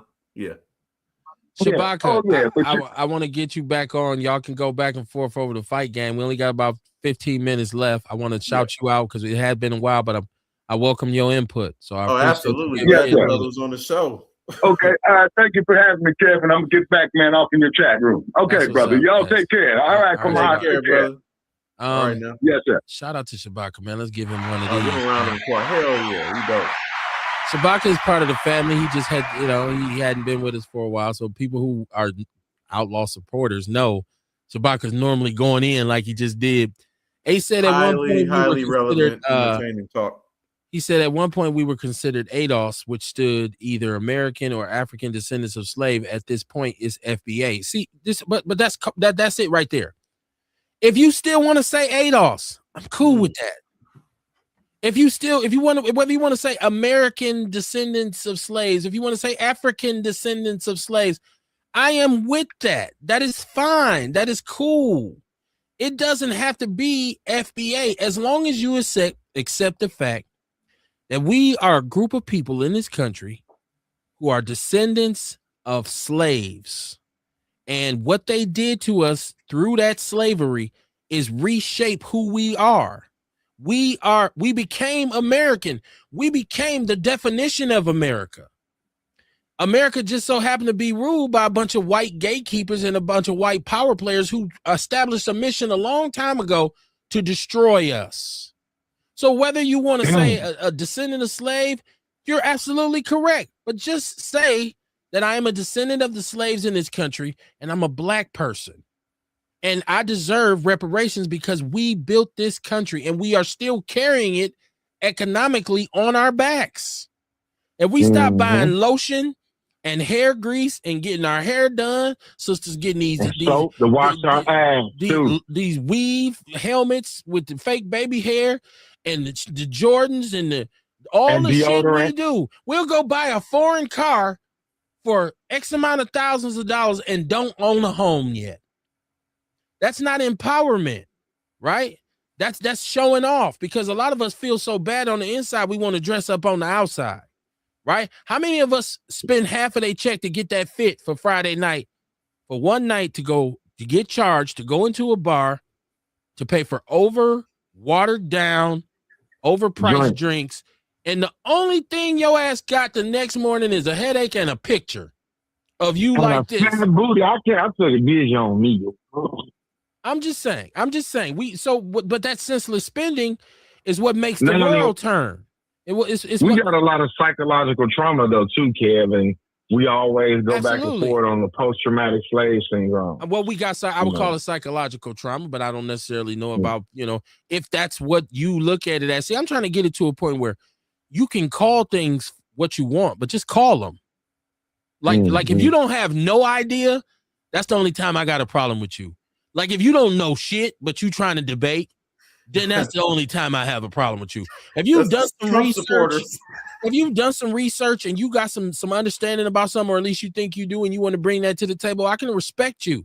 I can say, hey, at least, he said, did you at least pinch the bitch? I'm just saying, but don't come up to me and you don't know shit, and you trying to quote some shit you heard somebody else say, and they said it to you wrong. So now both of y'all dumb. Black Republicans. Well, a lot of them motherfuckers. Black Democrats, Black Republicans. Yeah. It's just more relevant to Trump shit right now. But yeah, right. Black Democrats, a lot of them motherfucking politicians, they don't know what they be talking about. You right, they don't. Shit. I mean, I'm just saying. So you know what else is, and I have to talk about this before we get off. And please, if anybody else has anything, please feel free to contribute. I think 2025 will be looked at as the year that hip hop officially started to die. I think the fact that we got into a situation where no hip hop artists were on the charts, that's pivotal because it take money, take cash to make the machine go. But then you look at the quality of the music. I don't want people to tell me there's rappers who are doing this and that and this and that, but those aren't the rappers who are paying the bills. No, those aren't the rappers who keep things economically flowing. I think that we got into a situation where the women kind of took over, and the women became the flag bearers for hip hop. But I think they all became a one-trick pony. Yes, because sir. Everybody's wet. Everybody can suck good. Everybody can get you for your money. They can make you fall in love. They all got the biggest ass in the world. They all twerk. I'm all twerked out. I've been twerked out for some years. When I see twerking, I like a fat ass though. When I first seen it, I said, "Oh, look at that." Now I'm saying I smell something. Hey, you got to think about it. You got to think about it, man. The people that listen to that music, they only stream music. Like they don't buy it. They don't go out and go to the concerts. You know what I'm saying? They don't got that big of a following. It's only a certain demographic that follow those type of rappers. Well, Kamar, it's dying when the OGs probably has the biggest year and biggest numbers in their history. A lot of them now, the OGs are selling out more concerts than the young new artists. That's never really happened before. 50's last concert did record numbers. I feel like hip hop is taking a nap. 50 Hold Cent. on. You said it's taking a nap. I feel like hip hop. I don't feel like it's dying. I feel like it's just taking a nap. You know what I mean? It's a down period. You know, because you still got people who make good music. You know what I mean? There's still people out there who make timeless music. You know what I'm saying? You got young people that's coming up. We got the Kendrick Lamars that's making the timeless music. The J. Cole's making the timeless music. You know what I'm saying? So it is some artist that's out there that's making music that's going to carry on. We just got a lot that's like they oversaturating the radio waves with one trick pony ass music and shit. So even with somebody like Kendrick, I hear what you're saying about the quality of his music, and I hear what you're saying about J. Cole. But when I talk to my 19-year-old son and I say, you like Kendrick? He'll say, Dad, we don't listen to that. Mm-hmm. You know what I'm saying? Now, the difference is in 1988, if you'd asked 12-year-old me about KRS-One, I would have said he's my favorite rapper. But you know who do? All other race 19-year-olds. And that's my daughter favorite too, by the way. That's who's spending the money. That's true. But that's fine. But I'm saying I think it's important for our kids, especially if it's going to extend. I think it's important for our kids to embrace it on a more diverse level like we used to. They should. You know what I mean? They should. They in a perfect world, you know what I'm saying? But well, my point is, you know what I mean? Like making timeless music. You can't kill some music that's timeless. You know what I'm saying? We got a lot of music that's out now that the kids even listen to, but their whole lifestyle is a facade. It's bullshit. You know what I'm saying? So the music is bullshit.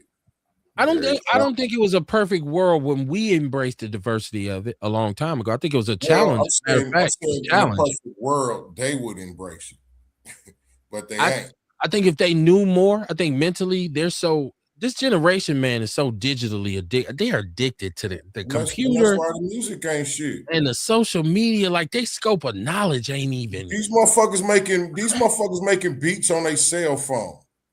Right. So they can't even write either, dog. The motherfuckers can't write either. So I guess when you say classic music, right? So this is just AI beats.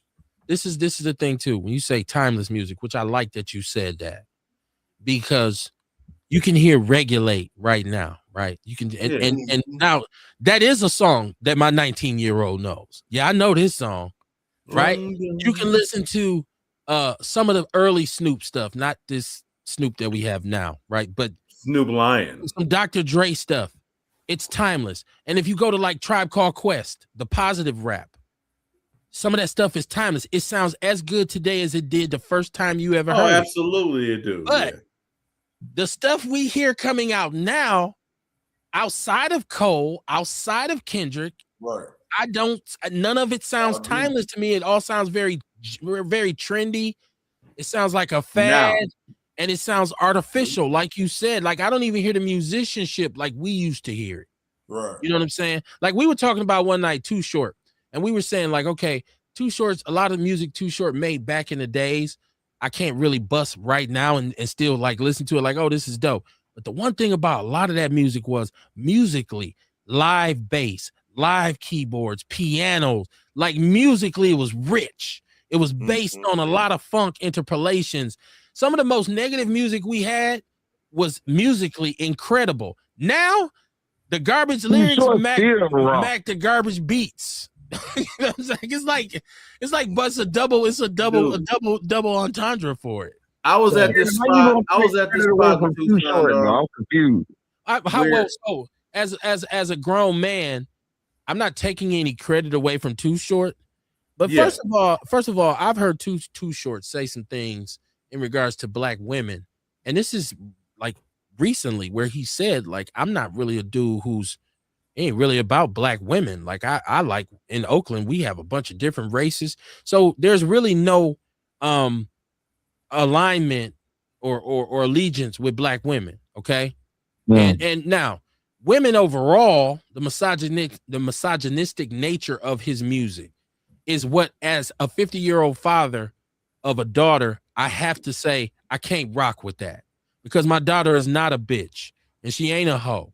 And I don't want to see anybody treat her like one. And I don't want to see some pimp come in and manipulate her and play off of whatever insecurity she has and place her in the streets and say, well, that's just a game. Bullshit. I'm about to put a bullet in this dude's ass with that big ass hat on. So I can't necessarily. The only reason you feel like that is because it finish. affects you personally. Hold on. No, it affects my community personally. Because if you are destroying young black women, you are destroying the mothers of tomorrow. The black mother is a very, very, very important cog in the machinery that was once known as the black family structure. If you're corrupting her, what else is going to go right? Okay. And if you're telling these young ladies it's okay to fuck with a man who wants to exploit you, do what he says, you're further deteriorating our community. Now, I just want to say this. I still love a lot of Too Short's music. Some of the album was good as hell. I mean, Short Dogs in the House is, yes. And Short has spit consciously socially conscious music. I'm just saying a lot of the songs, I take them now for just like, okay, that's, a song like Pimp the Hoe. Like I listen to it now and just is reminiscent and saying, yo, but this shit bumps, but nothing he's saying is really relevant. It's not not one of his timeless songs. The Ghetto is a timeless song by Too Short. Yes, that's you know what I'm saying? Raw. Yeah, that shit I'm not taking credit. Yeah, I mean, in the trunk. If you notice, all the Too Short timeless songs was his positive song. Absolutely. It was the songs he had on the B-side. I don't even think he understood that, Kumar. I don't even think he understood that until later. Like that's probably the direction he should have kept going. In my opinion, that's just me. He did it on every album. Yeah, he did. What I was about to say, Ian. I was watching him on an interview when he talked about it. Yeah, and he talked about how he did that on purpose. And then I went back and looked, and I'm like, damn. Dog, the positive shit is all on one side. And you know what I mean? And all this time, this music was the positive song. Well, you should get a good lawyer like Johnny Cochran. Swear to tell the truth. Hell no, I didn't pop him. You should get a degree and take a vacation. You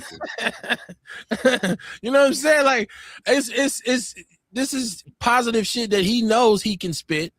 Right. But I'm just saying, there's a lot of music that as a teenager, I was a little immature myself, that I said, this is dope. I used to be a Gangster Nip fan. There's no way you're going to catch me listening to Gangster Nip right now. Gangster Nip hit hard, though. I ain't going to lie. That motherfucker. I ain't finna pull nobody intestines out and eat them and shit. I didn't like that nigga when he was out. I didn't like none of that shit. I mean, but listen, I was young, man. I was out here. I was a bunch of shit I used to listen to. What's your favorite song, bitch? Blow the whistle.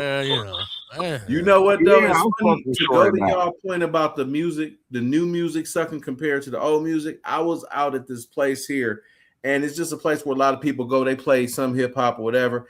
That was listening to some shit I didn't know what it was, and then the DJ, young dude, he put on, it got quiet, and then he put on Hypnotized by Biggie. Everybody in there started rapping that shit. I was like, is Biggie alive? Where the fuck is this nigga at? He about to start rapping? Tupac. Like, the reason why they have such an issue with Tupac, he ain't the best rapper. He's not a lyricist. He made timeless music that sounds as good today as it did the first time you heard it in 1996.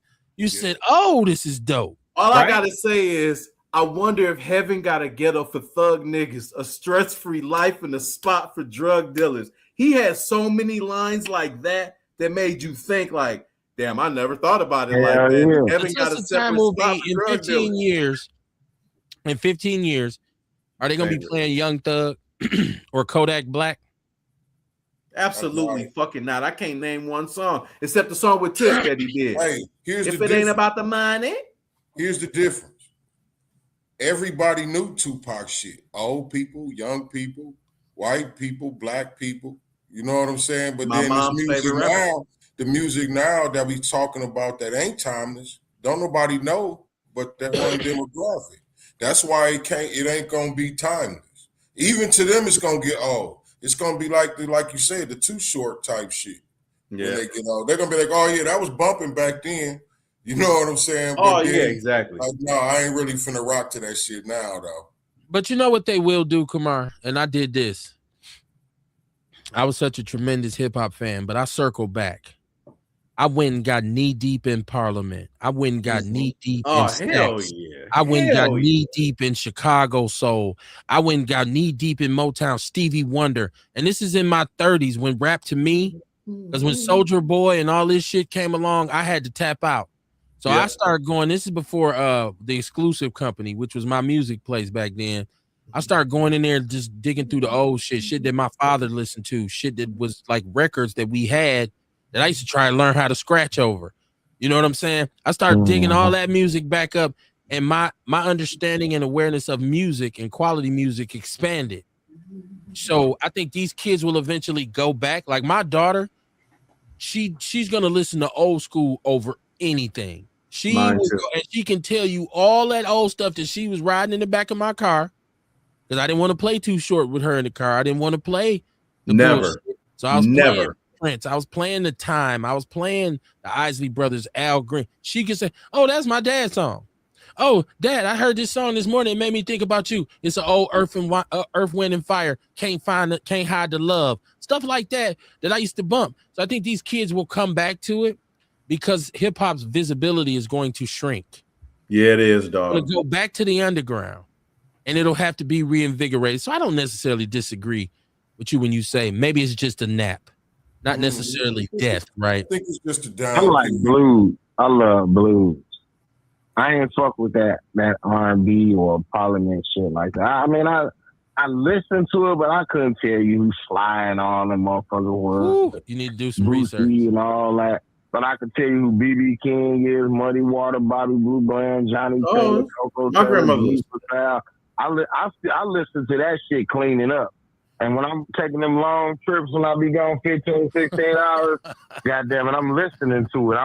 Because it makes me nostalgic. Remember being a kid, right? And my grandfather taking me down south. You know what I'm saying? That's my daddy music. I definitely. Man. That's my daddy. My grandmama music. Yeah. The blues, yeah, that's my daddy music. Millie Jackson, go out and get some. We want to have a drink sometimes, shit. Because I remember I used to go to the blues bars and be sitting up in there drinking and we smoking and talking shit and listen to the old guys shoot pool and it brings back a nostalgic character for me. You know what I'm saying? The blues that shit fly. What you talking about? That's fly. I listen to R. Kelly. I love R. Kelly. I think they should free R. Kelly, free Kel. I don't give a fuck what nobody say. You know, that's the thing I don't like about black people, that we should leave back in 2025. Because media turn on the motherfucker. I don't mean we turn on the motherfucker. Like everybody hates Puffy now. Hold on. Now, I love R. Kelly music still too. I ain't gonna lie. Yeah, I can admit it. A lot of people like, I ain't gonna listen to I don't know Kelly. about freeing him when we have proof that he fucked with little girls.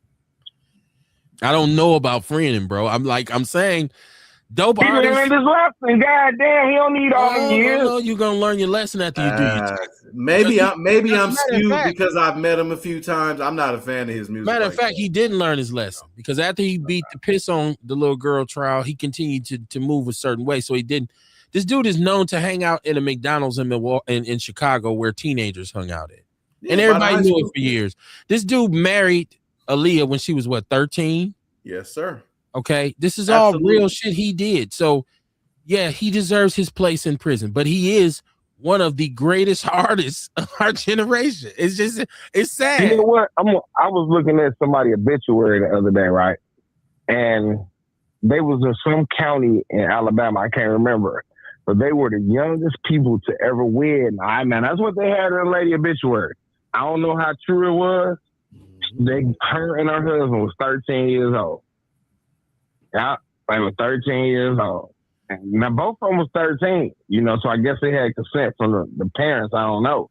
But what I'm saying is, back in the days, women have 27, 15, 20 kids.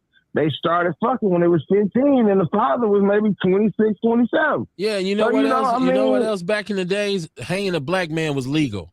Just because it was once legal don't mean it should still be legal, Dion. Like, there's a lot of things that used to be legal that aren't legal right now, and it's better that it's not. You know what I'm saying? So, we have to be careful with that. And you have to look at the situations of a lot of those young black women who had to marry an old man at 14 and didn't have 20 kids by him, it fucked her life up.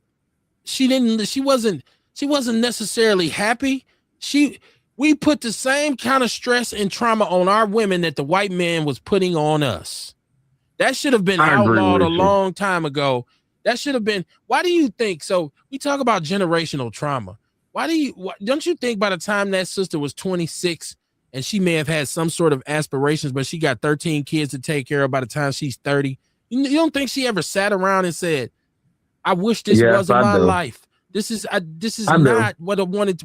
And then you got a man who probably got a whole other set of kids too. He's probably beating your ass, right? Like, so I don't think we can go back to them times and say them sure was the good old days. Well, I got a question going back. I'm sorry. I know I always do this and I fuck the show up a little bit, but I gotta go back to doing it. I gotta go back to the R. Kelly shit though. Okay, the greatest. Like, I mean, no, I can name 20 motherfuckers better than he was, and maybe I'm skewed because I said one of. I didn't say the great. No, but dude, it's motherfucker. No, you said one of. It's motherfuckers that argue with me like, no, he ain't the number one. And maybe I'm skewed because of my cousin. I done met this nigga multiple times. No, but let me ask you a question. While you taking his credit, let me point out some things for you. Are you aware of not only all the songs that he performed, written, all the shit he wrote? I know. For other artists. Celine Dion, I know about all that shit. There's about a decade from 95 to 2005 where nobody produced more hits. Not even Babyface. I know. Not Jimmy Jam and Terry Lewis. And I'm talking about from 95 on up. Now they did their thing, but they're mostly 80s. Up until the early 90s. I give Jimmy Jam and Terry Lewis their credit as like phenomenal. They did SOS Band. They did a lot of my favorite music. Same level as Prince. But R. Kelly probably sold more records than Prince. Now Death probably has. Hold on, Death notwithstanding, because a dead artist gonna sell more. So absolutely. But I mean, if you just take their track record from 95 to 2005, R. Kelly outsold Prince and outproduced and outworked him. And I'm saying totality, not just a 10-year period. I'm talking about that is his peak, when they started till now. That's his peak. He didn't start until 92. Yeah. You didn't really hear Public about it until was 91, 92. Yeah, Public Announcement was good. That first album was good too. Don't get me wrong. It wasn't on the level of some of his other stuff. This man wrote "I Believe I Can Fly." You sound like when Chappelle said, "Man, that's the nigga that wrote I Believe I Can Fly, man." I mean, I was alive at the time. I remember how big. No, that was dope. Every graduation they sang. I know what you're saying, man. That was white people singing that. That's a great song. We can have another show on this one because I can come with some ammo for artists because we not gonna be singing R. Kelly shit like we as a black community sing the Isley Brothers shit and Ron Isley spend the night. I guarantee you from 95 to 2005 he sold more than them. He produced Ron Isley, reinvented his career. Yeah, he did. Charlie Murphy. Charlie Murphy. My nigga from the Gap Band. Charlie, what's his name? He reinvigorated his career. Yeah, I give him props. I'm just saying I don't see him like that though. It's you don't have so many different artists. You don't like have to see him that way, but you have Prince, to. Michael Jackson. Once again, he's not on their level. The time period when he was active, at his peak, his contribution to music is on the same level as Stevie Wonder's. It's unmatched. That decade is unmatched. Stevie Wonder produced and wrote a lot of shit people don't even know he did. Quincy Jones produced and wrote and performed a lot of songs people don't even. The theme song from Sanford and Son came from Quincy Jones. Who had the better career, Michael Jordan, LeBron James. And if you listen to what I said, he's one of the greatest artists of our generation. Yeah, he is. One of the greatest artists of our generation. I didn't say he was the greatest of all time. No, you didn't say that, but niggas didn't say that to me. And entertainment. But I was just finna say, like it ain't no R&B artist that can stand up with dude in a verse. Hell no. A versus would be difficult. It would be a versus would be difficult for modern artists, not Stevie Wonder or Prince if he was alive. No, he'll get washed. One of them will be challenged hit for hit. He would be sweating them. He would definitely sweat them. Yes. I agree with you. Come All on. I I agree want with to you. laughing It's like we in talking. the See, we talking about his purple rain. music. Hold on, We Ian. talking Hold about on. because see, Ian, we talking about his music. We ain't talking about him. You know what I mean? No, I'm literally talking about his music. I don't With put no him up there bias, with Prince no or bias to him as a man. You know what I'm saying? I Like don't if we give a didn't know fuck. him, I don't all we care about knew that shit. was what we heard on the radio. You know what I'm saying? See, Shit. Kamar. See, one thing about Prince, I'ma say it. One thing about Prince is you got Purple Rain, you got some hits before that, but it goes down after that because he weirded out. Prince With didn't have a run. Emancipation triple disc, He had an it amazing. wasn't no. Prince he had an amazing life, body of work. Yeah, he's You know a what I'm different dude saying? too. Yeah, he's But a it's different guy. different. It's different with R. Kelly. R. Kelly was like within a certain amount of time too. Just think Right. if R. Kelly had his whole life to work.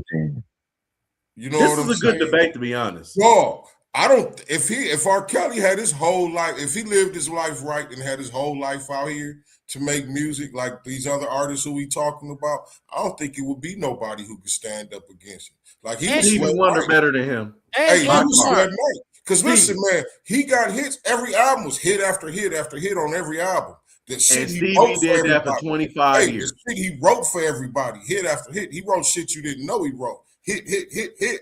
Like shit, and Kamar, man. I think to we be have able to to do consider that too. consistently through your whole life. We have to consider this too. Okay. Stevie. Everybody has a run, okay? Because this is the truth. His was great. Stevie's run ends in 1985.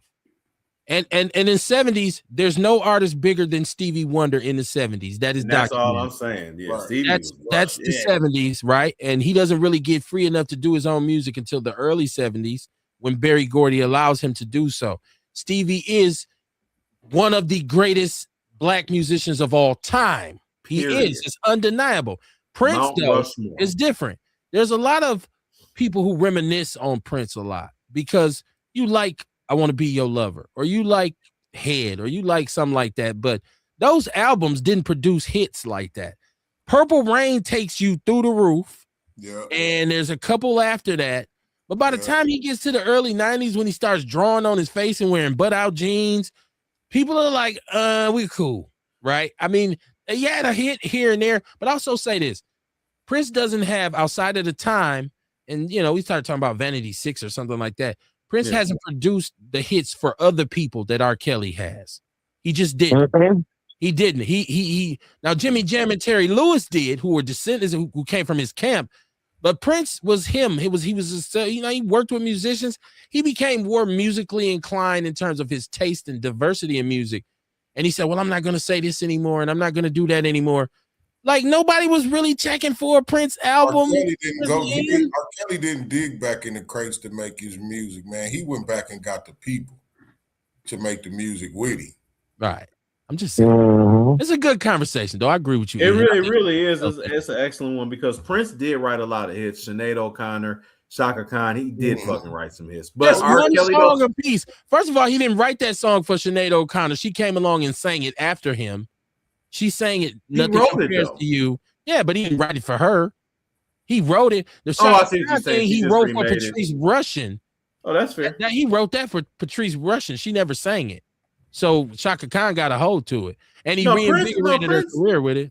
So Prince is good, man. But my thing is, I'm not taking nothing away from Prince. No, you're not. Just like I'm not taking nothing away from Kels. I just think that Stevie Wonder is probably in that we know is probably the greatest R&B and also just musician. Period. That motherfucker is the wild. Only reason I'm going to disagree with you is because you got to listen to the entire catalog of George Clinton.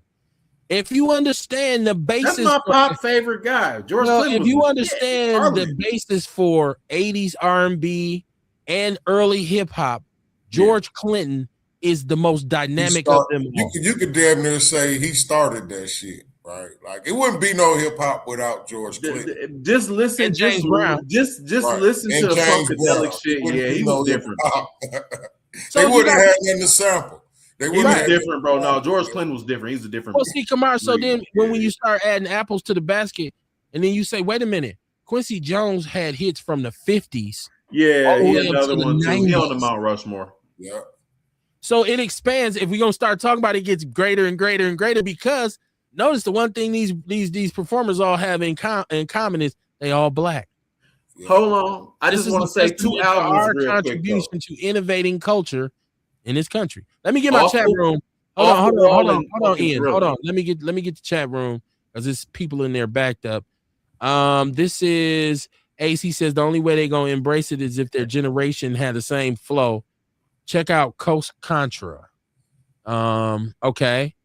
I will. They saying facts Kev, Panther Town is diverse. This is AC say anybody on the panel saw the movie Freaky Tales. I did. It got a little hard for me to follow when I realized that this was kind of a little offbeat with the science fiction part of it, but I did get to see the part where they reenacted Entice and Barbie from the Danger Zone against Too Short singing Don't Fight the Feeling on stage, which was dope. I thought that was dope. If you remember that, you remember it. Shabaka said, who remembers a movie called Dawn of the Dead? That sounds so familiar. I'm pretty sure I've seen it. That sounds like a 90s movie or 80s movie. I'm sorry. A said we also listened to a lot of the music to the beat. That 808 was an ear catcher. Yes, and sampling was a motherfucker. Shabaka says Tupac was a Renaissance man. Yes, he was. And this is Shabaka saying in the 70s, Chicago Soul, well, not just in the 70s, but Chicago Soul, Sam Cooke, Jerry Butler, and Lou Rawls, The Emotions, and more. Curtis Mayfield. See, we are leaving out Curtis Mayfield, who produced Aretha Franklin and a lot of other artists. Curtis Mayfield was one of the greatest black musicians ever, and he couldn't even read music. He carried.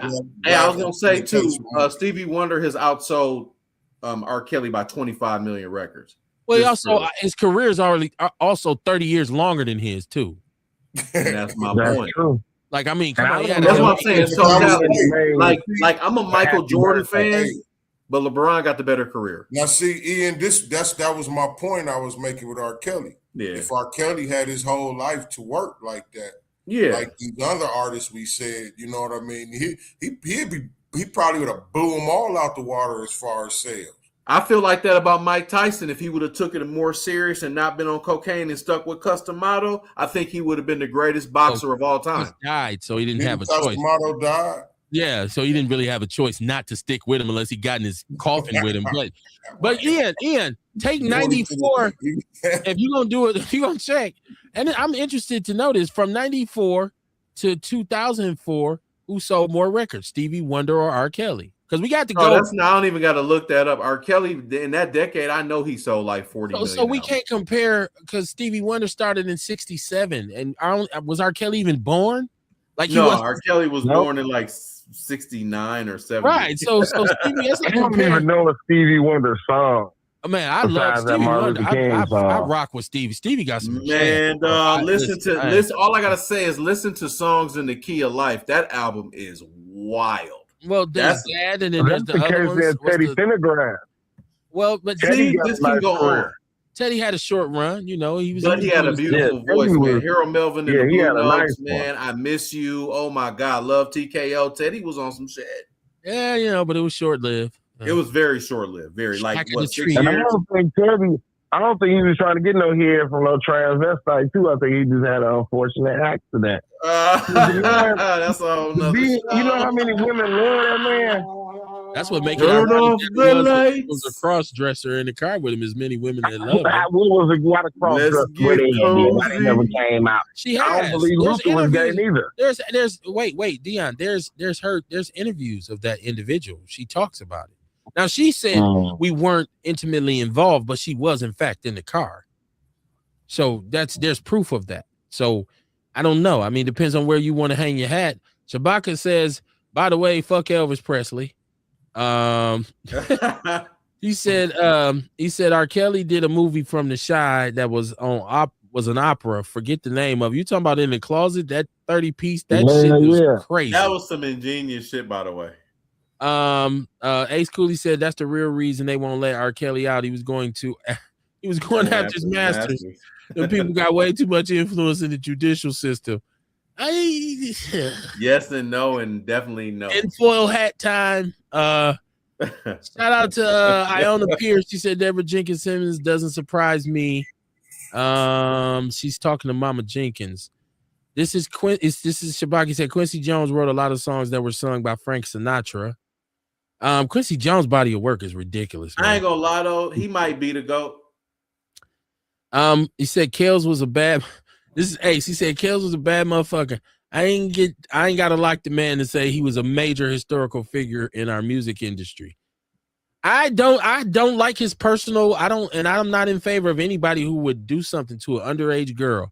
But I will listen to Home Alone right now and dance like it just came out. I'm sorry. Hell yeah. There's some R. Kelly Half on the baby. I was listening to all that shit. Your body's calling me and all that kind of stuff. That was when I call myself young and I'm gonna be romantic with a girl. I'm throwing that tape. The 12. Like you ready? Oh my God. Just to give some context to what you were saying before, Kevin, you said it, but I just want to say it again for people that do not understand the significance of this man. He wrote the theme for Sanford and Son. He wrote the Ironside theme. He wrote In the Heat of the Night, the Color Purple, all of Michael Jackson's early 80s hits, whatever you can think of, him and Norman Rockwell wrote it. Off the Wall he produced, as well as Thriller. And that's just stopping with that. We're not talking about nothing later on. Because it's the highest selling album of all times, and he produced it. And he produced it with the other white guy who wrote for Heat Wave. Norman Rockwell. Yeah. I don't think his name was Norman Rockwell. Hold on. Let me get Michael his name. something. It was Michael something. Or Rod Temperton. Rod Temperton. Rod Temperton, yeah. Okay. No, bro, like you can stop at Thriller just to be fair to everybody else. No album, no record has ever outsold it. And he wrote way more after that, just for the record. He really did. All the way to In the Garden. He jumped off the bus when Michael came in the studio looking like a beige white girl. He thought that was wild. Ace said, no offense, I think DJ Quick was a better producer than Dre because he can cross over to R&B. DJ Quick was one of the greatest hip-hop musicians ever. It's just a shame. I never knew that. Oh, man. If you go, just DJ Quick, if you go all the way back and just listen to the music. But the problem is, it's overshadowed by street shit. Because Quick is, the streets hung over Quick like a dark cloud. His son just got arrested for murder. Well, his daughter, it's a curse, man. His daughter, her baby got killed by her baby daddy. Like, yes, she's been involved in. It's crazy, man. But I got something for y'all. A DJ Quick fact. You're right. You're right, Ace. I think DJ Quick was better than Dre too. I think he was, but I think Dre was better at being around the right people. Because Dre set himself up. You think about it with Eminem and Snoop and what he had with Suge Knight before it went sour. And, I think Dre positioned himself in a better, I think he was less street than Quick. I think Quick was a real. Hey, talent to make you a king, man, but your bad decisions will take everything from you. DJ Quick is a real life treetop Pyru blood. He really is. He really not a joke. He is. But the thing is, he's the first dude to take lyrics out of music. Like, for instance, he knew how to scratch and he knew how to mix and take the vocals off the track. He's the first one to do that. A lot of people don't know that. He's the very first person to do that with just mixing. And the reason I know that, because they just did an interview with him and they were going over his accomplishments. But DJ Quick thinks Dr. Dre is the greatest hip-hop producer. And I agree with DJ Quick. Say that again, Kamar. Didn't Eric B do that? Marley Marl did it first. Marley Marl created sampling, so Marley Marl revolutionized sampling. So he was really that's different. That's different. Yeah, Quick. Yeah, the way Quick did it, the way he was explaining it, he said he was. They were saying he was the first one in the interview to say he's the first one to do it. Because I was just thinking about that joint Eric B had on the Paid in Full album. Eric B was cold. He was all players. I love Rakim. Yeah. Which one, Kamar? I want to. Was it Eric B for president? Oh, that shit was fucking. So, and you know what the controversy is behind that album is Marley Marl helped produce that album. And so, because actually Rakim went to Marley Marl first. They brought Rakim to him and he didn't like him because he said he rhymed too slow. But they still did the album. Mm. He says, I had no clue it was going to turn into what it did. But yes, so Marley Marl is involved intricately in that. And they still argue about who did what on there. So, Oh, really? Damn, that's dope. man. That's 50 years. Shabaka said I met Vanity. Lucky you. She was fine as hell. Rest her soul, Denise Richard Robinson, or whatever her last name was. William. He said Shaka Khan was from the shot, and Shaka Khan was a Panther for a minute. She was. And then she was sexy as a she was young. motherfucker. She looked good as hell. Then she ended up heroin addicted bedwench who was with white man after white man. Come on, son. I'm sorry. What are you talking about, man? Shaka Khan. Boy, He always says that every show somebody in bed went. You go and read Shaka Khan's life story. It is crazy. I'm talking about dead bodies popping up at her house. Tell me, she was a heroin, a drug alcoholic. Did you see her verses? She was drunk as a motherfucker on there. Oh, really? Yes. Shaka Khan is, man, her story is crazy. I watched her biography one night. I said, I didn't know all this shit. She was absolutely crazy, man. Aretha Franklin had a rough ass life too. Same thing. She had 3 babies by the time she was 15, 16. I was like, damn, Aretha. God, there's a rumor that her first one was her father's. Anyways, listen, 2025, we gotta talk about that some other time. God damn. Yeah, I'm sorry to be breaking bad This news. nigga know how to end the show. I'm just saying. It's true. It's true. Her father was a very conscious. He was the first P. Diddy. Her father, Pastor AC, was a wild dude from what I read. Diddy. Yeah. It was the first freak offs with her father, man. Yes, rock and roll Babathon. Yeah, man.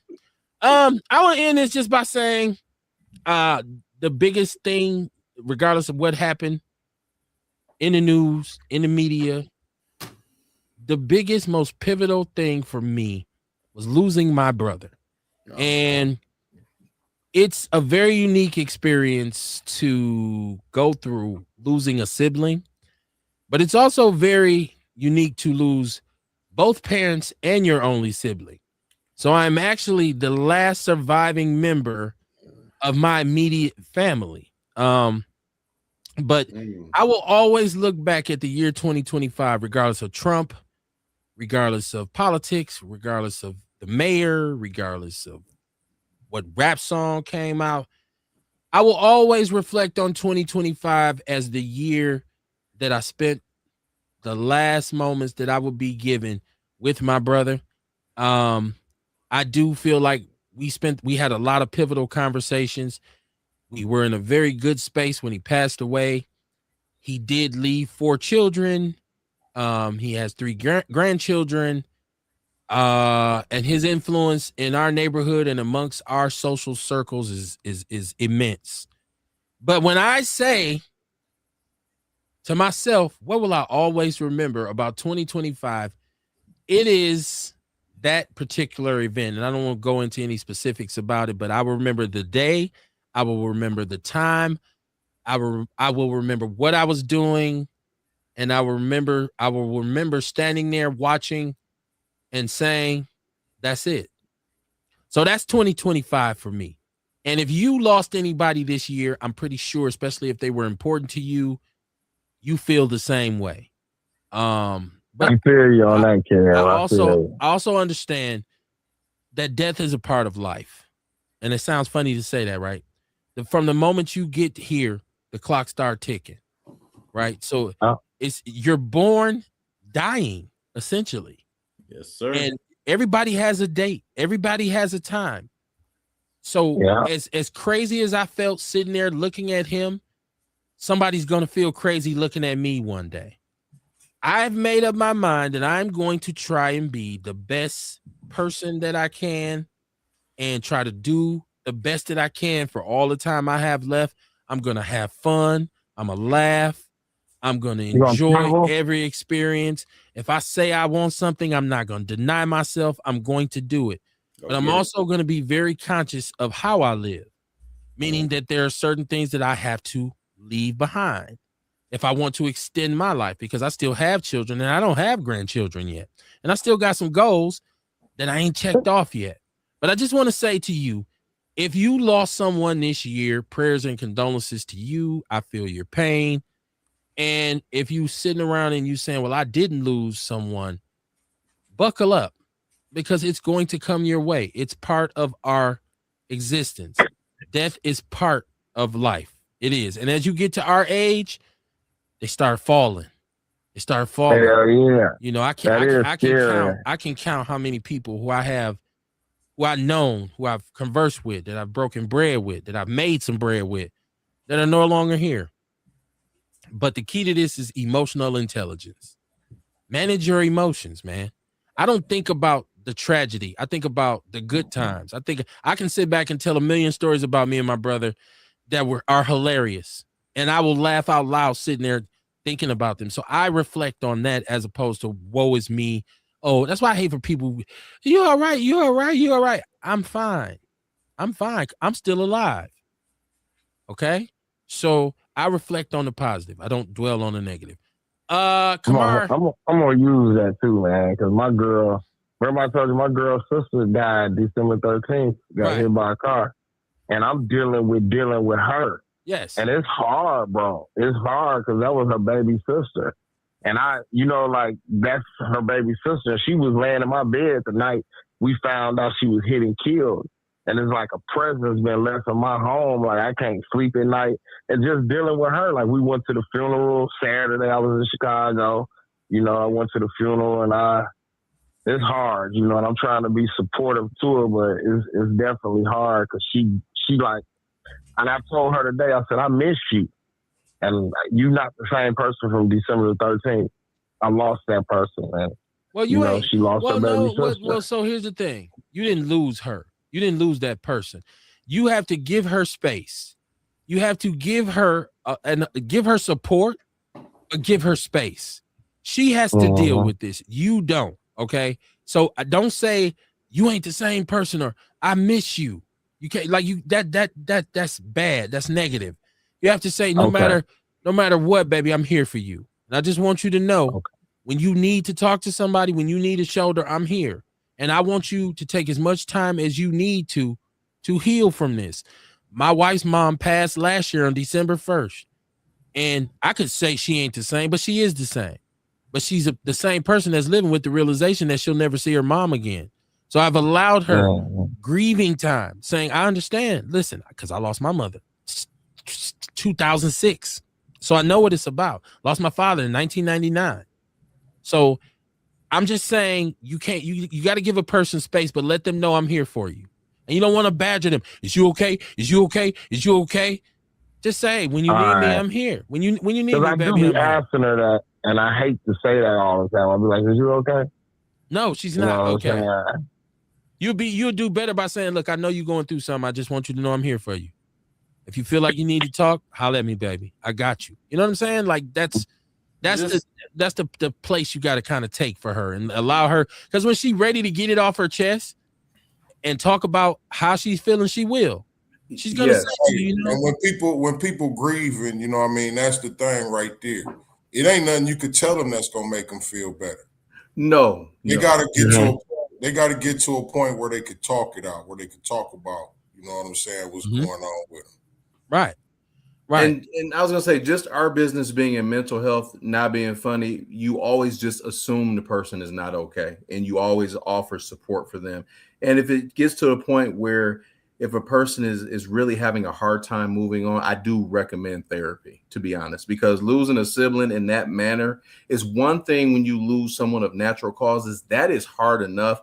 But when you deal with something as traumatic as your sister or your girlfriend, she lost her sister, one part of it, she might have said, I wish she could have been with us. Why wasn't she in Milwaukee? Like, she's probably tearing her brain up. So maybe she might want to think about talking to a therapist down the line. It's called grief counseling. Yes, grief counseling therapy, yes. As soon as you say therapy, black people go, fuck that. No, it's called grief. Very true. Because you have to understand what grief is. See, we gotta look into if you feeling emotions, you need to be able to diagnose those emotions. You need to know I'm grieving right now. You need to know what's bothering me. What's wrong with me? And so, like I said, if you need help, if you can't deal with it, I would encourage you to do so as well. Yeah. But I say, this is me. Talk to God about it. Yes, first it's really the only entity, and whatever you call him, talk to him about it. If you believe in something different, get down. Yeah, you know I do.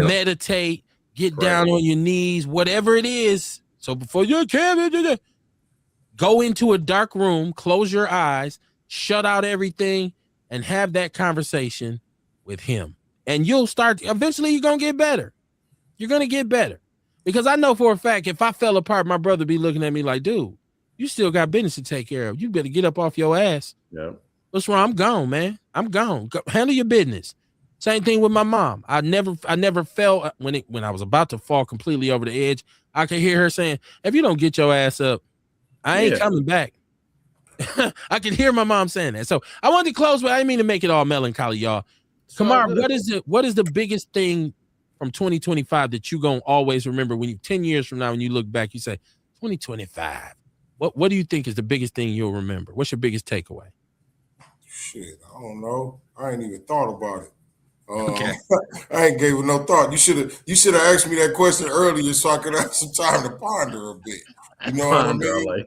But I think it really is. I feel like 2025 is about appreciating what is, what you have, appreciating the moments. You know what I'm saying? Like you said, Kev, the moments you had with your brother. It's appreciating the moments. You know what I'm saying? So we can appreciate what's coming even better too. Like, I don't know if that make any sense. It makes all the sense in the world. Perfect sense, actually. And what we were having this conversation about music. One of the things my brother and I used to do, we was both into music, like older music, because my brother was a blues guy. Yeah. But I'm good at finding samples. The original song that was sampled for some of our most classic rap songs, I know who made it. I'll go find the original song, and we listen to both of them, and I say, who did it better? Based on and we listen to both versions, and then we go back and forth for just forever, and then we play something else. And he would come over here, and we sit down, and he say, man, put on some music, man. Don't play no rap shit either. I want to hear some old shit. So that's one of those moments I can appreciate. I like that. Ian, 2025, what's your biggest takeaway? Biggest takeaway is the veil getting pulled back. You really saw a lot of motherfuckers for who they actually are and what they actually are. It just really the truth was defined. We always had suspicions about certain motherfuckers, but with the way people vote and the way they look at things, I think we really see what kind of people are, and honestly, how stupid a lot of motherfuckers actually are. That's what I took away from 2025. Because what y'all been talking about, as far as the most important things and being and loving your people or whatever, that's the first most important part, your relationship with Christ. And then after that is seeing how stupid so many people actually are. So it's been comical, man. I've been entertained, to be honest with you. Highly. Okay. Dion, you got something you want to drop in here? Biggest takeaway from 2025? Just appreciate your life, man. Live it, but I always say appreciate your life, live it to the fullest, put the gas down to the floor, don't live with the woulda, coulda, shouldas, and regrets. And, try not to be so judgmental of other people and love on your people while you can, man.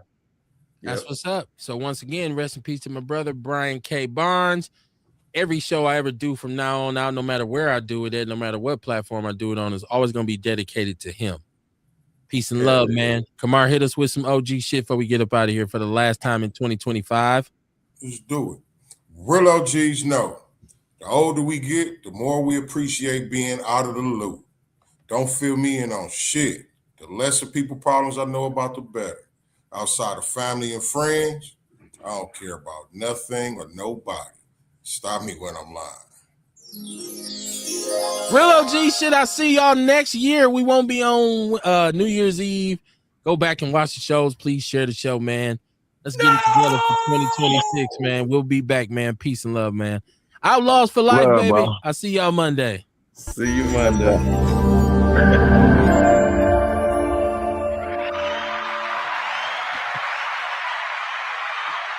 That's good.